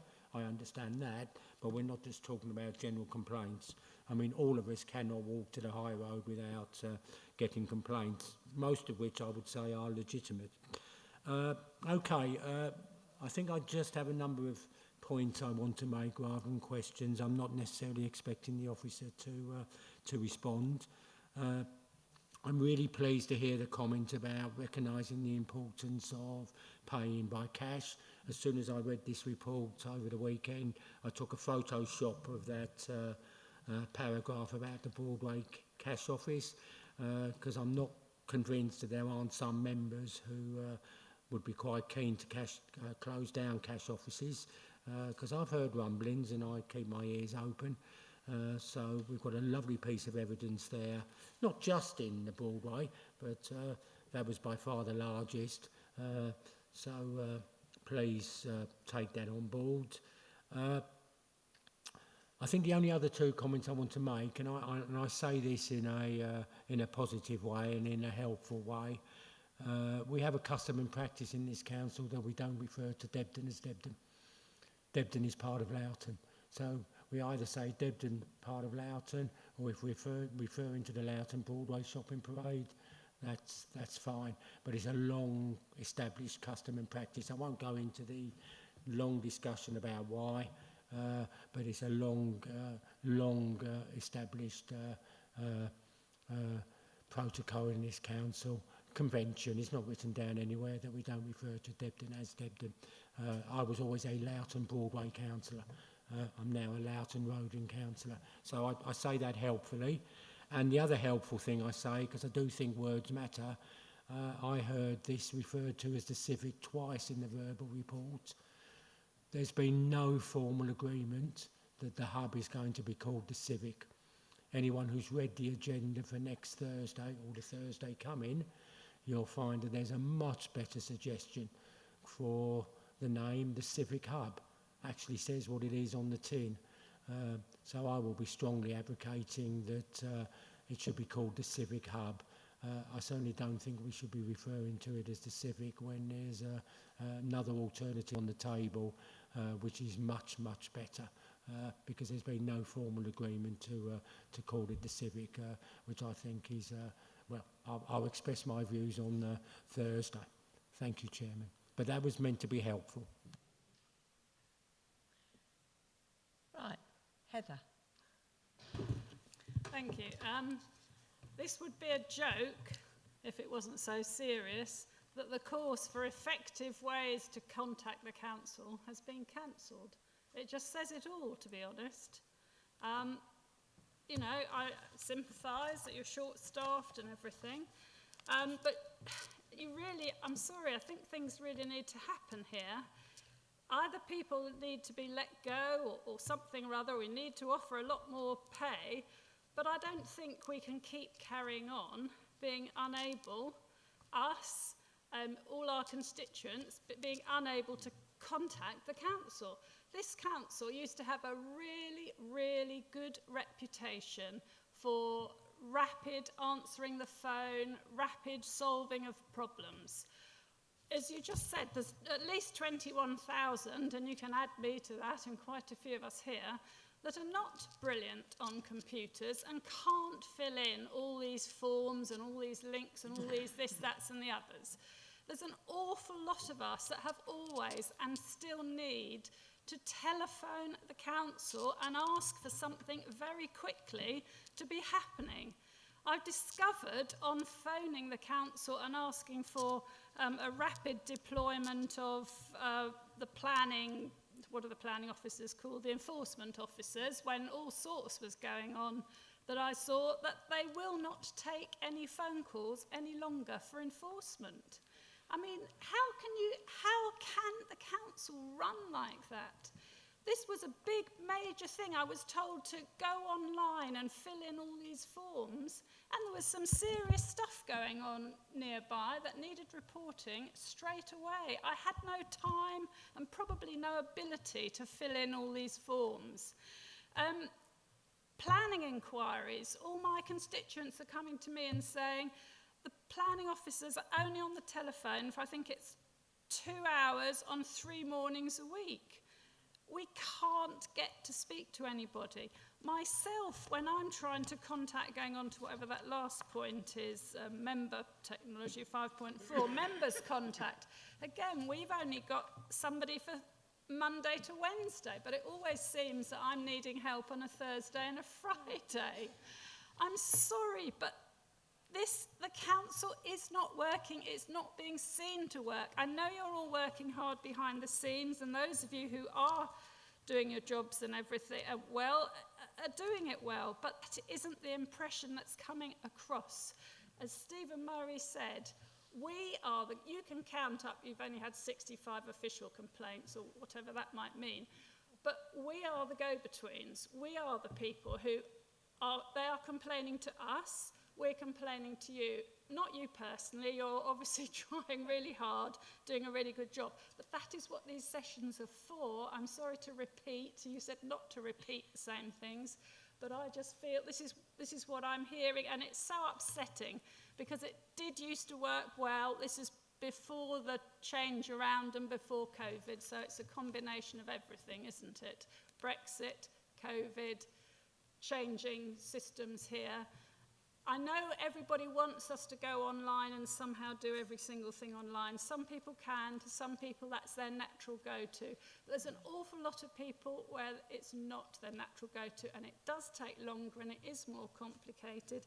And please, can we just put up some more money and do something and sort things out, because it's coming back. I'm having to say, don't shoot the messenger to me.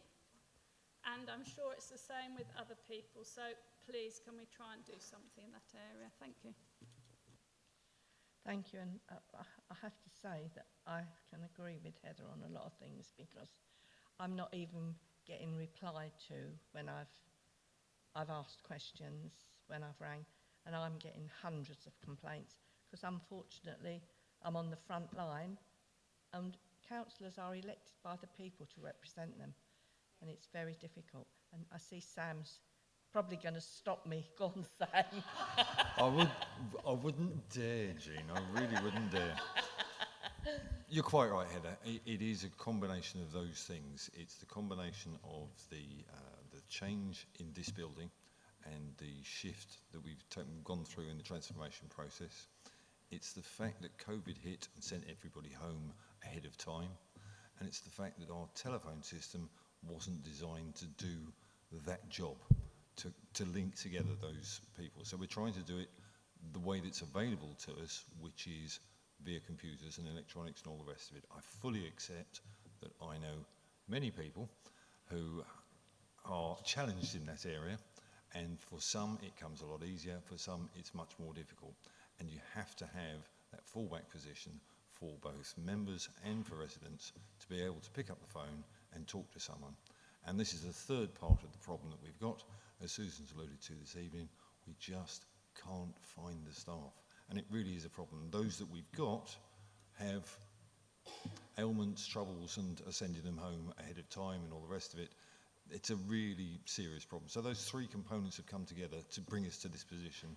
And I don't think anybody would even begin to pretend that we're close to where we should be as far as customer response is concerned and member response is concerned. We're aware of what the problems are, we're aware of what needs to be done, and we're aware of the requirements of both members and residents that you must have that telephonic link, and it was never an intentional severing of that link to go fully computerised. It was never the ambition, but the combination of COVID, the telephone system we have, and the changes that have gone on in here in terms of a number of people that can actually fit into the building have all impacted on that, and we are where we are now as a result of those three things. And the final component is the staffing, which is a real challenge. Can I just come back on one point then? Is it time to ask people to come back and work within this building, as many as possible? Because we are having issues as well. We turned up to a planning meeting a couple of weeks ago, and we got the minutes for some meeting in March, and they'd completely forgotten and missed out the minutes of the last two meetings because people were working at home, and so person A thought person B had done it, and person B thought person C had done it, and it's all becoming a bit of a mishmash. So is it time that we're asking people to come back and work in the building and be a bit more coordinated, please? Right, thank you. Thank you, Sam. I'm very lucky that Sam lives around the corner from me, and I just go help, because I'm useless. Right, Janet. I'm not sure if Councillor Kane just finished his reply. Does he? It wasn't. I was just going to come back and say that yes, all points taken on board as far as the planning and all the rest of it, and anything else that falls apart. It's all part of the same issue. It all comes back to it. And in terms of bringing officers back into the building, we targeted at the beginning of the transformation. I think it was 10 people to 7 desks. We're probably around 10 to 4 desks at the moment, so we just wouldn't be able to fit them in. Simple as that. So we have to make new systems work, and we have to make sure that the key personnel are here in the building, and certainly the customer desk, the customer response desk, is here in the building. Thank you, Sam. Janet. Thank you, Chairman. Yes, I was also going to comment on this use of the term the civic. as Councillor Murray did. We discussed this at a previous select committee and agreed that it's not a term that we like and we want. It just doesn't make sense. I thought the officer was referring to the whole building, not just the hub. And civic offices might not be appropriate, although in the actual written report it refers to Epping civic offices. But civic centre would be an alternative. But just call it the civic just is ridiculous. Civic is an adjective. It just doesn't make sense. So please, please, can we not have the term the civic? I see the officer in charge of the hub is referring to the civic, but it doesn't make sense. When I mentioned civic, I was referring to the building, so apologies, I don't remember referring. Our community hub, we call it a community hub, so I'm not sure where, if I did, yeah, it says that community hub opens, but I refer to the building as the civic, so sorry, not sure where I referred to the hub as the civic.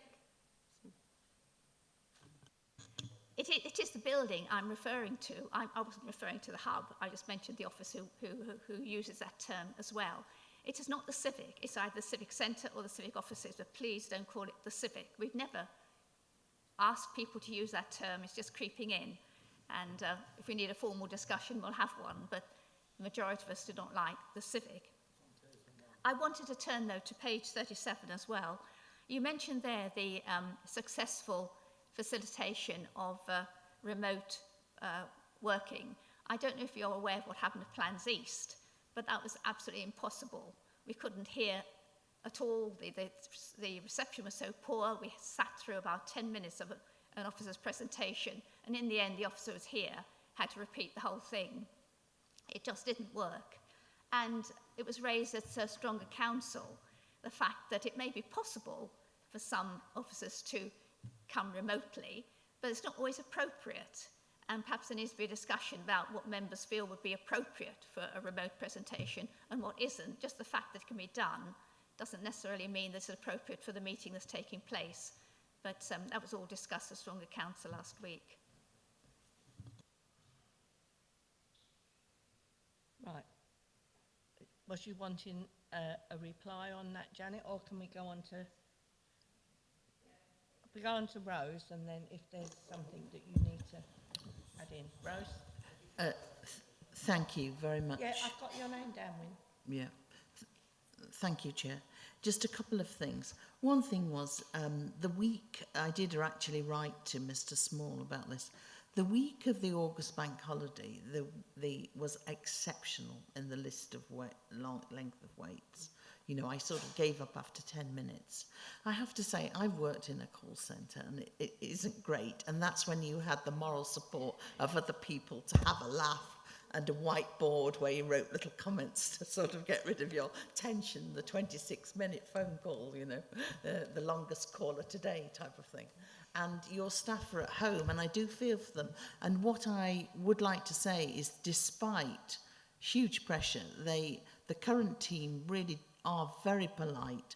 They really do try to be helpful. And it's been pretty difficult for them because there have been a lot of staff changes in the last 18 months. And they do try to find, you know, look up people, you know, when you might get Jones instead of some other name. Just one query I have, though. When we talked about the formal number of complaints, because one of my residents wrote a complaint addressed to the chief executive and forwarded it to me when they hadn't had a reply after nearly 2 weeks. Could you just take us through the customer journey of these sort of... So I don't think he'd logged complaint, but he just looked at the number of the chief executive, looked up her email and written to her.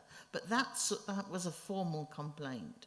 You know, and what's the customer journey? Because he wasn't very happy when he forwarded it to me after a couple of weeks.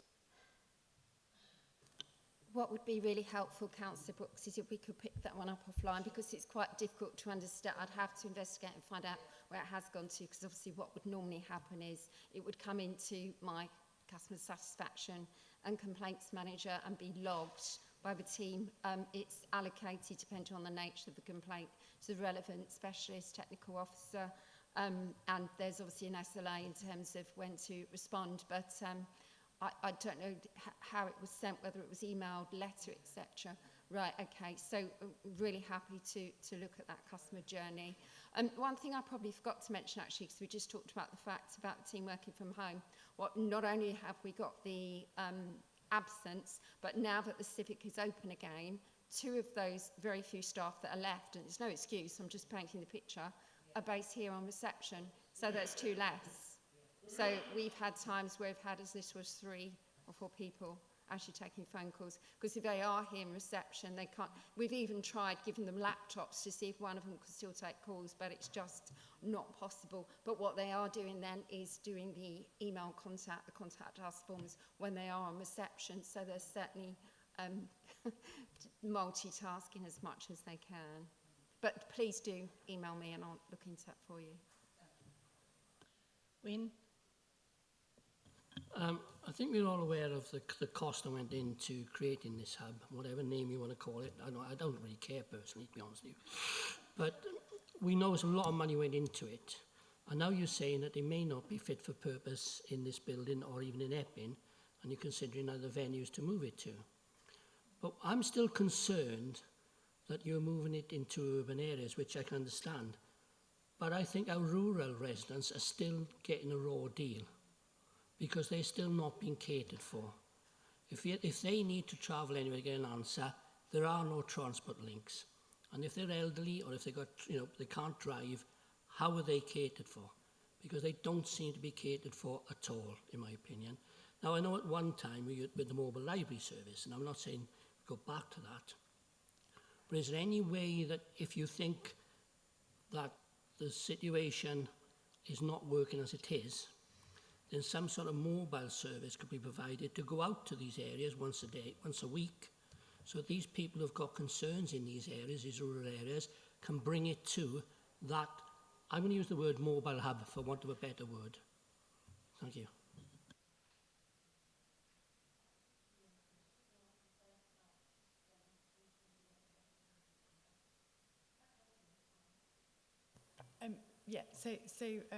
For those of you that don't know me, I'm Jennifer Gould, I'm the Community and Wellbeing Director, and I'll take the question because I'm currently looking and scoping out a sort of community hub approach to service delivery on a wider scale and across the district, so it might just be helpful to give you a bit of context about that. So the first thing probably to say about the community hub that is based at the civic offices is that it brings a number of partners together, which while it's helpful for customers who might attend in person because they can then see lots of different people who might be able to help with different aspects of their inquiry or whatever that might be, actually the real value of that is that all of those partners are in the same space and able to work together and hold sort of multidisciplinary sort of teams around clients, which actually doesn't rely, the success of that doesn't rely on footfall. So it doesn't rely on the client actually approaching in person. It means, for example, to give you an example of that, so a homelessness officer might be dealing with a client who is linked in with rough sleeper services, also needs benefit advice and has mental health issues. Now, all of those support services are based within the community hub at the civic office, and they will be able to have conversations around that client to deal with the whole of the situation rather than just focusing on a piecemeal basis, problem by problem. And that doesn't really require the client to be there actually. Clients don't necessarily need to know that there are sort of half a dozen people frantically working behind the scenes to help improve their opportunity and life chances. They want to necessarily deal with one person. So that's the first thing I'd say. And I think the community hub here at the civic offices really underpins that hub approach that we want to take. And we already do a lot of this. So we already have a wealth of activity across the local authority that is delivered, targeted and delivered in the communities. So community and wellbeing teams, for example, deliver a number of different activities, very targeted to specific cohorts of people in specific areas. The housing management staff do similarly out on the estate, so there's a wealth of activity already going on. I think what we haven't done, and the process that I'm looking at the moment, is to pull that work together and to coordinate that and articulate that a bit better. Once we've done that, I think you're absolutely right, we can probably see at that point some of the gaps in perhaps some of the more rural areas.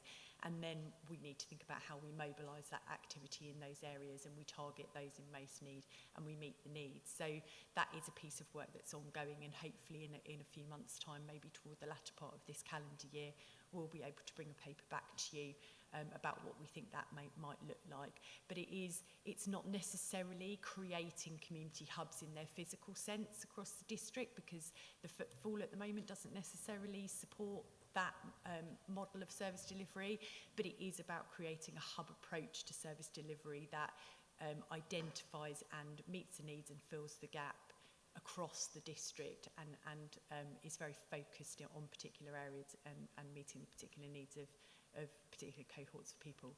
Does that answer your question a little bit? Some ways, yes, but no, because I know you've presented before about some of these activities you're putting on. And again, these activities have been mostly promoted in the urban areas of the district, and they haven't been promoted outside in the rural areas. When you say the footfall isn't there, how do you know the footfall isn't there if you've not tried?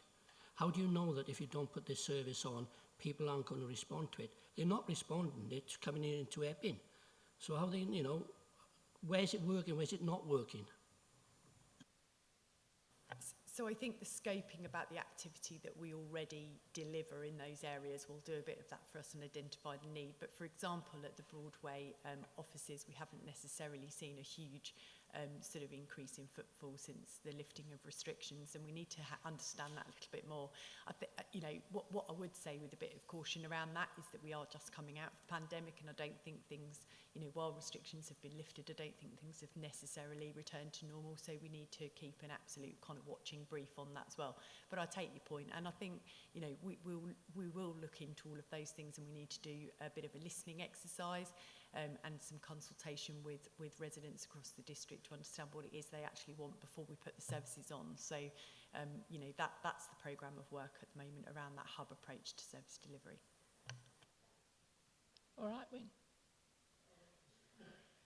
Right, thank you. Alan, and then David, and then we, you know, the time's getting on and we've got quite a lot more to go through. Thanks, Chairman. Yeah, a very interesting report with lots of statistics and numbers. We've heard from Heather quite passionately about her concerns, and I'm particularly interested in paragraph 3, customer satisfaction. I don't think we can get very much information out of this particular point source. So what's the trend? Is it getting better? Is it getting worse? And I don't think you can tell, but again, when members are complaining that they are not happy, are we getting better in terms of how we're measuring things? Are we getting worse in how we're measuring things? And just look at customer satisfaction. We talk about 66% are satisfied, well 34% are not. So what are we doing about those people that are not happy? Have we got the right targets? And also similar for members, and I realise that you're looking for a members services person, but how many reports are coming through the member channel? What are we actually seeing, and how is that changing? Is it going up, going down? Are we improving what members are seeing and how members are being responded to? So I think there needs to be more work in terms of how this information is presented in a way that members can understand it and see some benefits. Thank you, Councillor Lyon. So I'm always very open, honest and transparent with you. Your comments, your feedback is really important, and you know, the bottom line is at the moment we've got a severe resourcing issue, and we are addressing that, and we're supporting each member of staff who is unwell or sick or off for various reasons. All the stuff that you've just described, when I took on this role 2 years ago, obviously I'm very passionate about understanding our trends, our root causes, why our customers contact us, how they feel when they contact us, what can we learn from what's working well, what can we do better. The bottom line is at the moment, I have no resource or no capacity myself to actually do that analysis. So all of this stuff is fantastic, and that's what we want to be doing. But, you know, I'm just being really honest, at the moment we haven't got the resource. So in terms of the statistics, our first point resolution is still actually increasing, because the team have got a lot of knowledge, and wherever they can, they will try to. And my team are so passionate about getting it right for the customers. But, you know, if you've normally got 9 people on the phones and you go down to 3, because not only have we got 3 people on long-term sick, it's been holiday season, so we've had people on holiday, it's going to have a massive effect on them. So all I can say is that I'm doing my utmost to get us resource, but also what we are doing is speaking to, so for example, the waste team. If we have a dispute about a bin not out, that call could take 10 minutes with the officer, you know, potentially being accused of whatever because the customers insisting the bin was out. So those calls take quite some time. So there's a number of calls, like, for example, a special collection for a piece of furniture, could take 15 to 20 minutes. The waste team are going to be supporting us in taking those calls back. So we're just looking at the moment where we can get other areas, the technical areas, to take the calls back to support us, to give us a bit of breathing space so that we can get to the calls quicker and our call wait time will come down. So, I would love to sit here and say it's getting better. It isn't.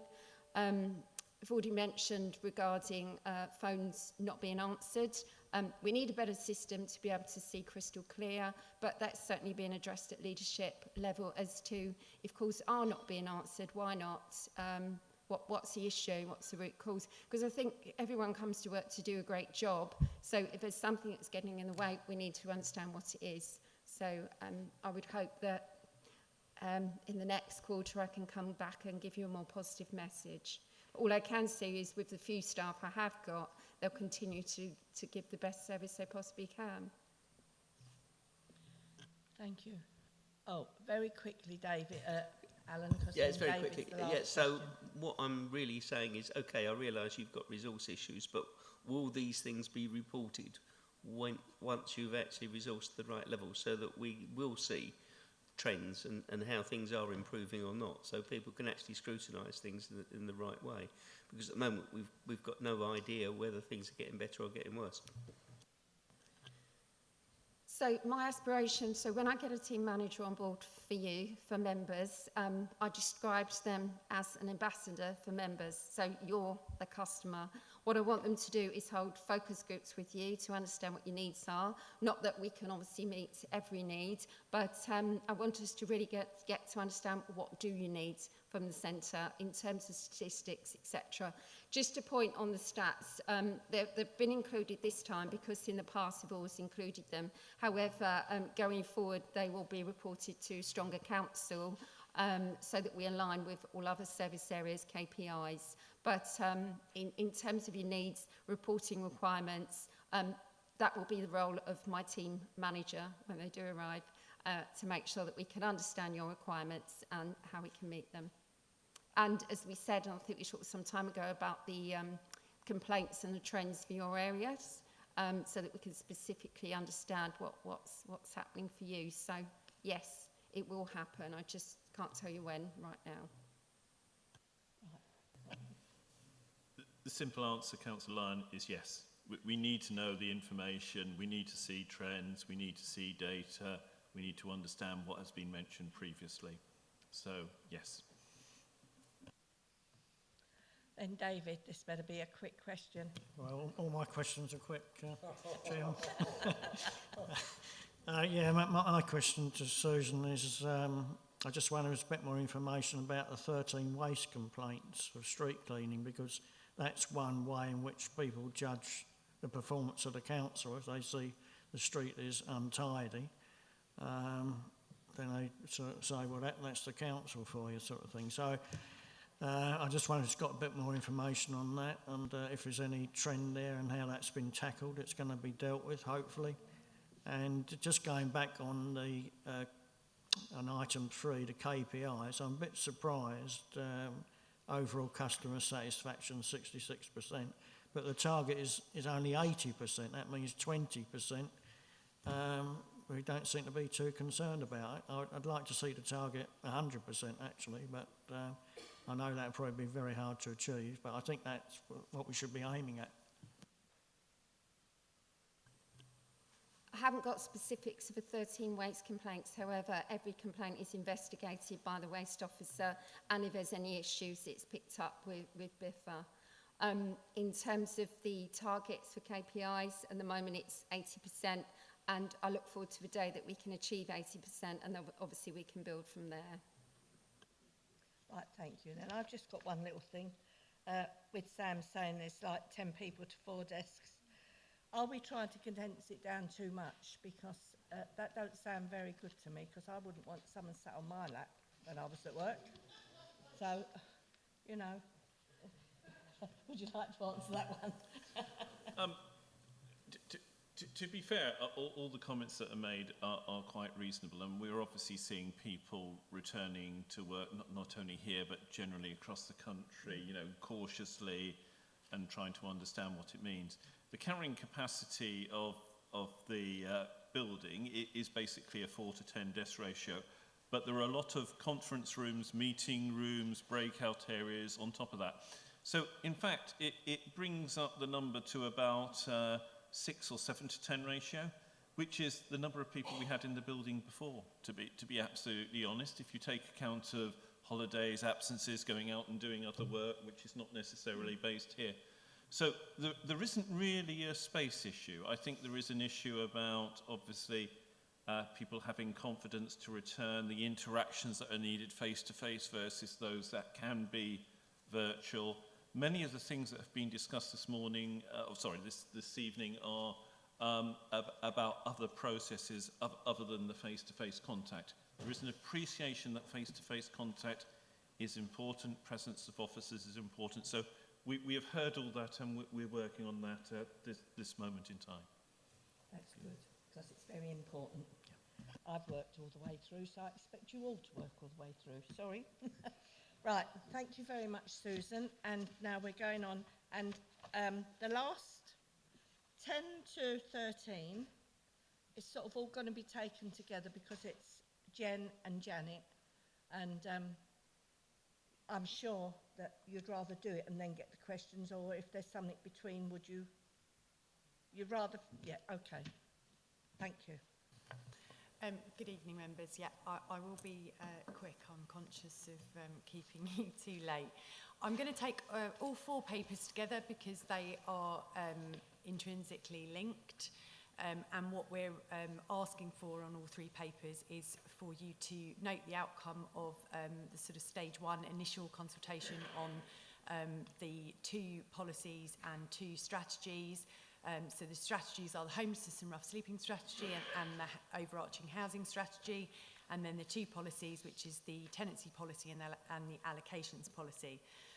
So to note the outcome of the stage 1 initial consultation and to agree in principle to take the proposals relevant to each to stage 2 consultation between October and December. So probably important to say that once the consultation between October and December has been done, it will come back to Select Committee prior to going to Cabinet as well. So I'm assuming everybody's read the report, so I'm not going to go through line by line. I'm just going to pick out some salient points of each really and then open it up to questions. So firstly, the tenancy policy, probably the arguably the most straightforward of the 4. No major changes, really. We're recommending to stay with the 10-year fixed-term tenancies.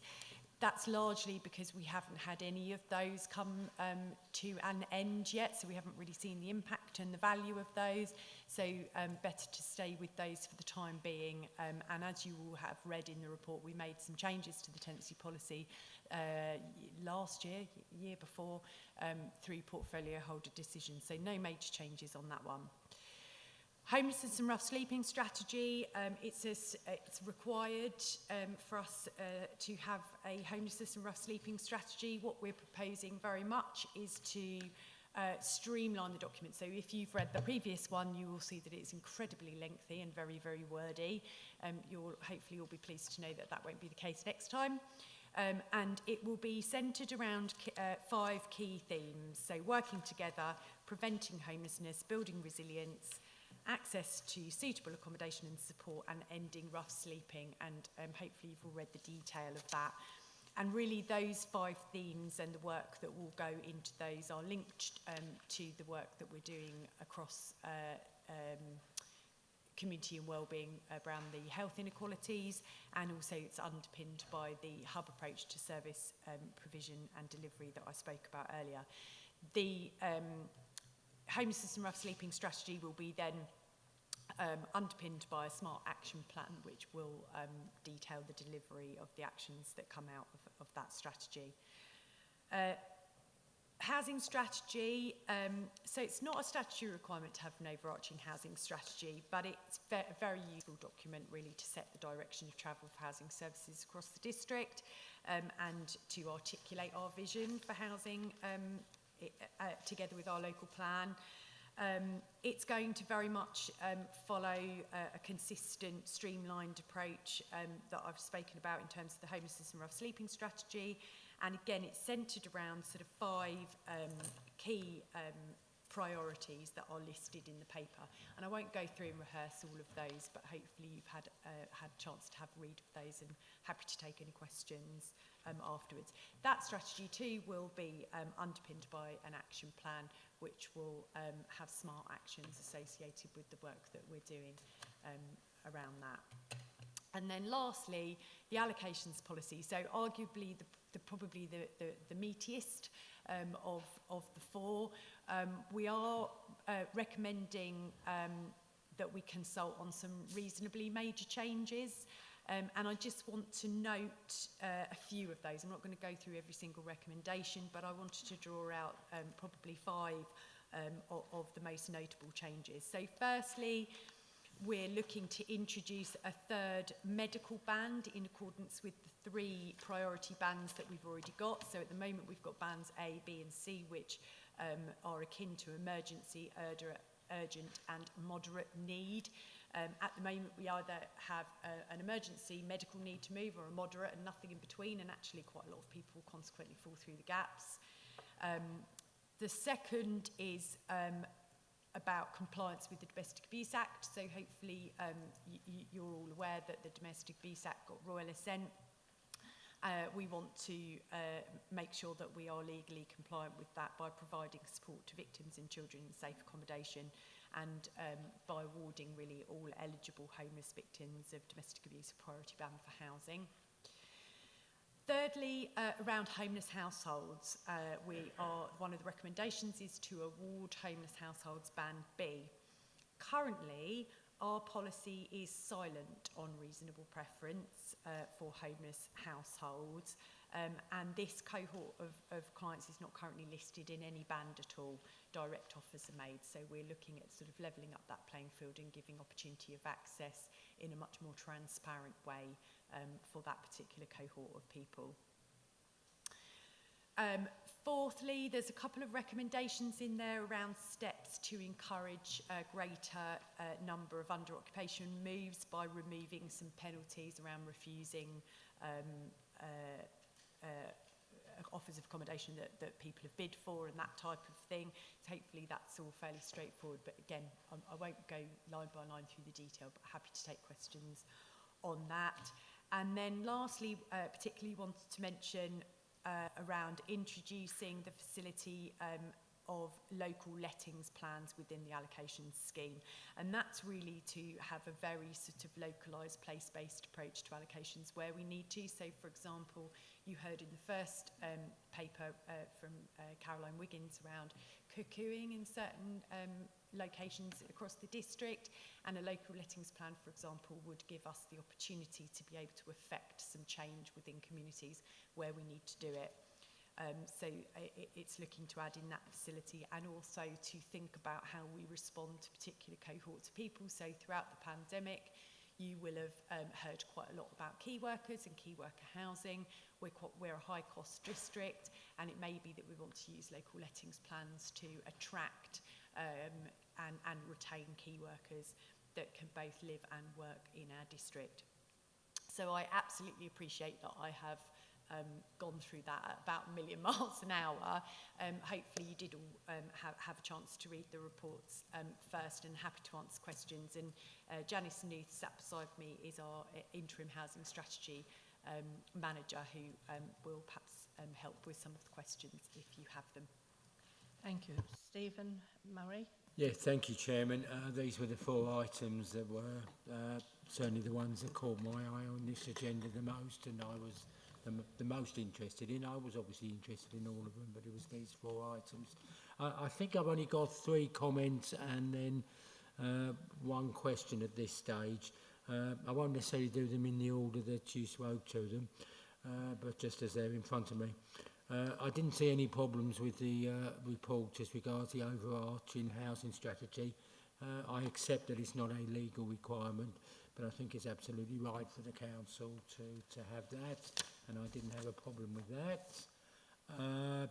Obviously, the homelessness and rough sleeping strategy is a really important one, and again, I didn't have any problems with that, so it will be interesting to see what feedback we get. The tenancy, and I don't normally say 3 things in a row where I don't have any problems. The review of the tenancy policy, I don't have any problems there either. I have to just say, and I suppose I am taking that remark back a little bit, I'm not a great fan of fixed tenancies, I have to say. Call me old school, I've been round about too many years perhaps, but I just prefer secure tenancies, because I think secure tenancies are about building secure communities. And I accepted the 10-year fixed term tenancy. The consequences of that hasn't been seen yet, and therefore it's probably reasonable not to want to seek to change that. But I just want to flag up, Madam Chairman, as being rather old school. Well, it's not because I'm old school. I think there are very clear, coherent reasons for why secure tenancies are better than fixed tenancies, but I'm not going to argue the point tonight. And then the one that was obviously much more detailed and needed a little bit of time was the review of the housing allocations policy. And again, I want to personally regard this as a provisional view, because I'll be very interested in the feedback we get, and I hope members will be able to have access, if they ask, to the detailed feedback that we might get from other housing professionals, housing associations and so on, to some of these changes. But certainly provisionally, I'm reasonably in favour of these, I think.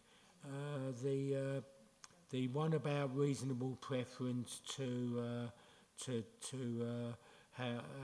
families or households that we've deemed a homelessness responsibility for definitely makes sense. And then the only question I had, and I wasn't quite sure what these were and how it helped key worker housing. Could you just explain a little bit more detail about what a local lettings plan is and how you see that working as regards key worker housing?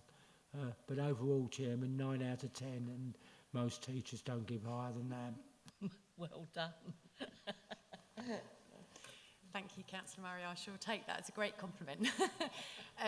Yeah, absolutely. So local lettings plans allow us to look, particularly where we've got sort of new estates or several new builds. It allows us to look at kind of creating balanced communities there rather than going directly off of the allocations policy. So, for example, we would be able to give additional priority to certain cohorts of people should we want to do that. So, you know, key workers at the moment may not necessarily, they might have some housing need, but may not necessarily be in those highest of bands and therefore have limited access actually to being successful in bidding on the housing register.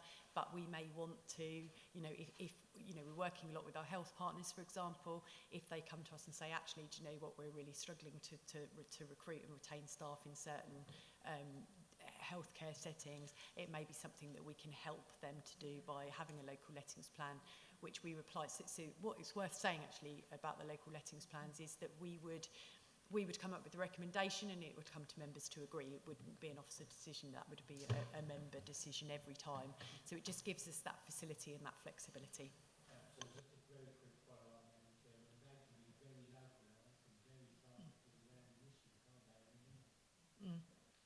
Yeah, absolutely. So they can be at ward level, they could be at street level, and that has happened, absolutely, yeah.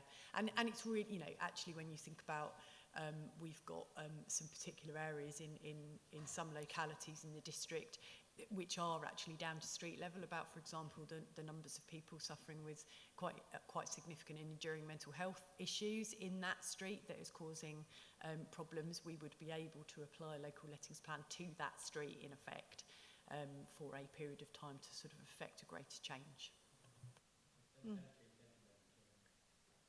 Holly? Thank you, Chairman. I just want to add to that very comprehensive response around the key worker housing.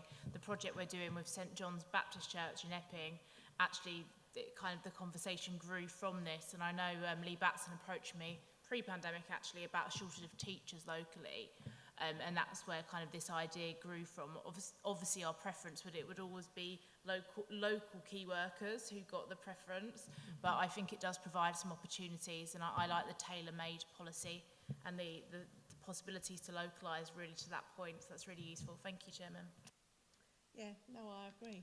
I will just ask about one thing, because I've noticed that we've got, like where the fire station is, we've got firehouses for the firemen, and the firemen obviously don't all live there anymore, because that's how it is, and there's houses stood empty. Don't the fire and the police and the council and all these people work together? Because it seems a shame having houses empty that belong to the fire brigade. They're essential services, and I just wonder if that's something that could be looked into. I can take that. I'm happy to take that with the Police and Crime Commissioner and see how them properties are being used. It might be that they're using them to bring in funds by other means, but let me find out what they're being used for.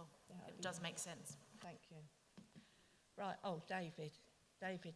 Yeah, thank you. I just wondered that the housing allocations policy, should we have anything that takes account of a situation like the tragic situation in Afghanistan, where I think local authorities, and I believe this one is being asked to house refugees from such countries? Should that form part of the policy going forward for any international emergencies like that? I just wonder if that should be formalised, or what is the process in that case? So there will always be events that you can't necessarily cater for within an allocations policy, which is why we build in discretion. So there will be, and as there is now actually in the allocation scheme, provision to use our discretion to make allocations of housing outside of that policy, and that comes, as you will have seen, for the two properties that we are offering to the ARAP scheme, so to the locally employed Afghan staff that are coming over as refugees. You'll have seen the portfolio holder decision that went out. So we've got that facility in there now, and there's no plans to change that. So we will always be able to have that discretion to do those allocations outside of the policy. Oh, Janet. Thank you, Chairman. Firstly, I'd like to congratulate the officers on these reports. There's loads of details in these reports, but it's really concisely written, really clearly set out, and very easy to read and understand. Yes, I agree with most of it too.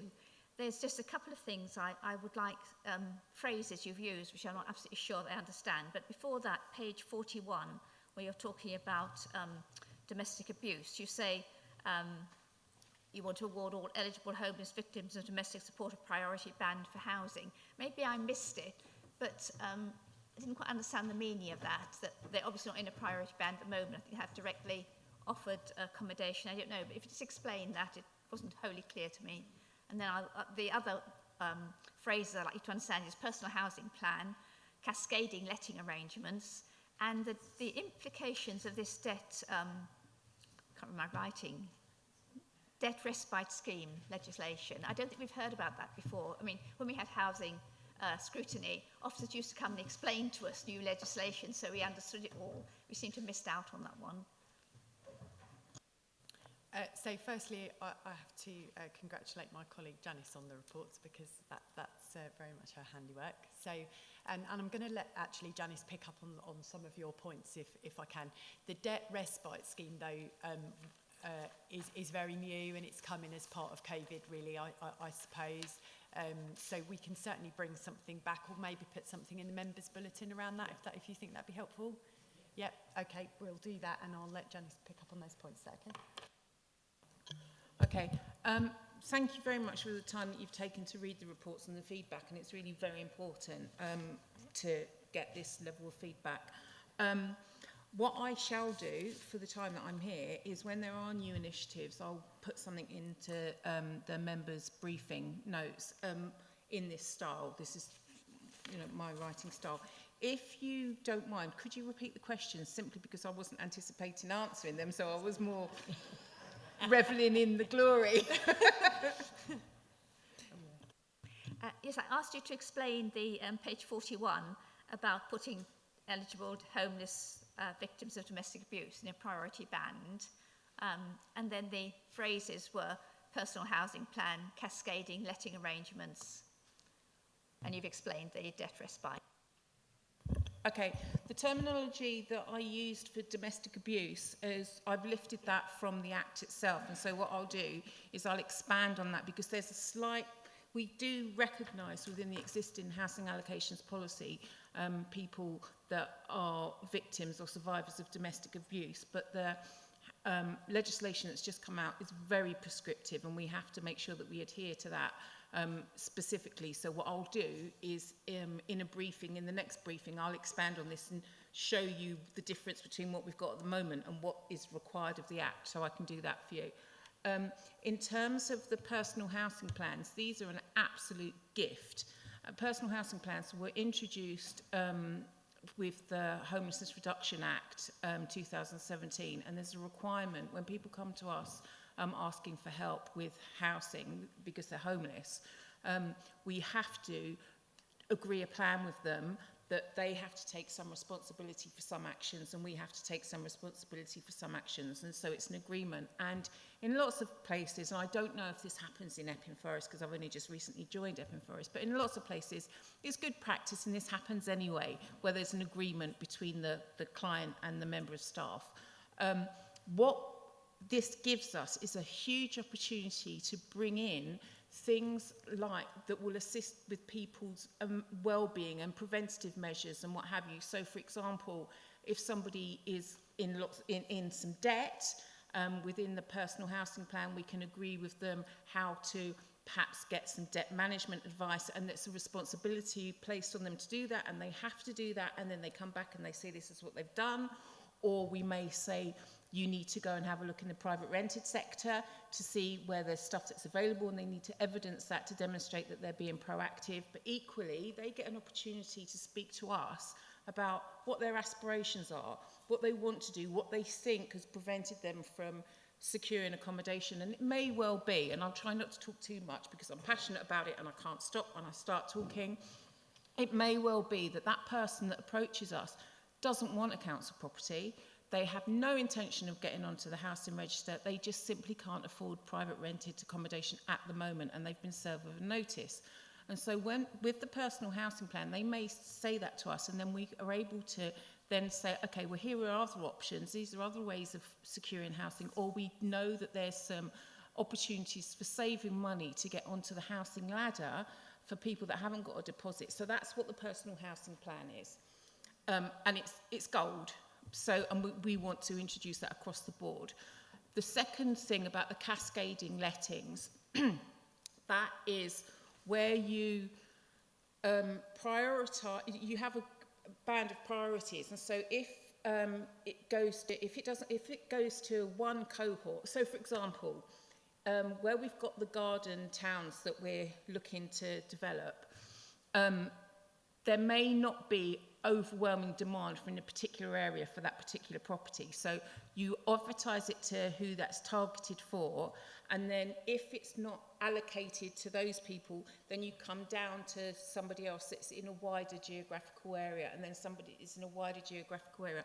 I'm not going to try and explain this all, but I've done it in a different local authority, and it took a lot of brainpower and a collaboration with different local authorities, but it's workable. So that's that, and I can give you a briefing note on that. And was that? That was it. Okay. So yeah, I'll just, if ever you want anything explained, just drop me an email and I'll put it in the members' briefing.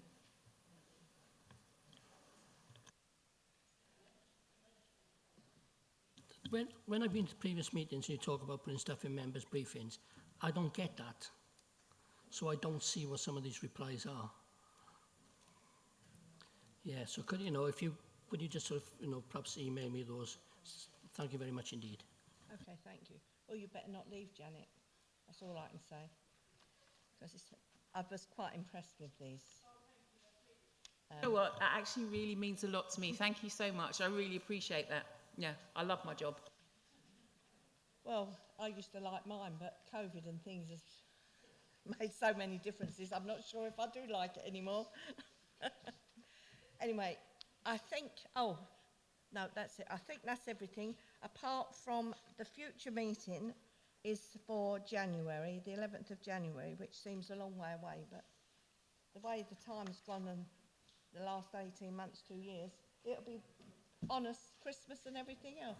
And so thank you very much, Chairman, everybody. just before you And, close the Chairman, just before you close the meeting, I've got a very long memory, and at the start of the first meeting, you said you didn't know why you were doing the job, you didn't think you could do the job. You did the first meeting very well, and you've done the second meeting very well. So well done. I do try, but I wouldn't say I'm always successful. Thank you, everybody. Thank you very much. I set the meeting closed at 9:30, pretty late. Thank you.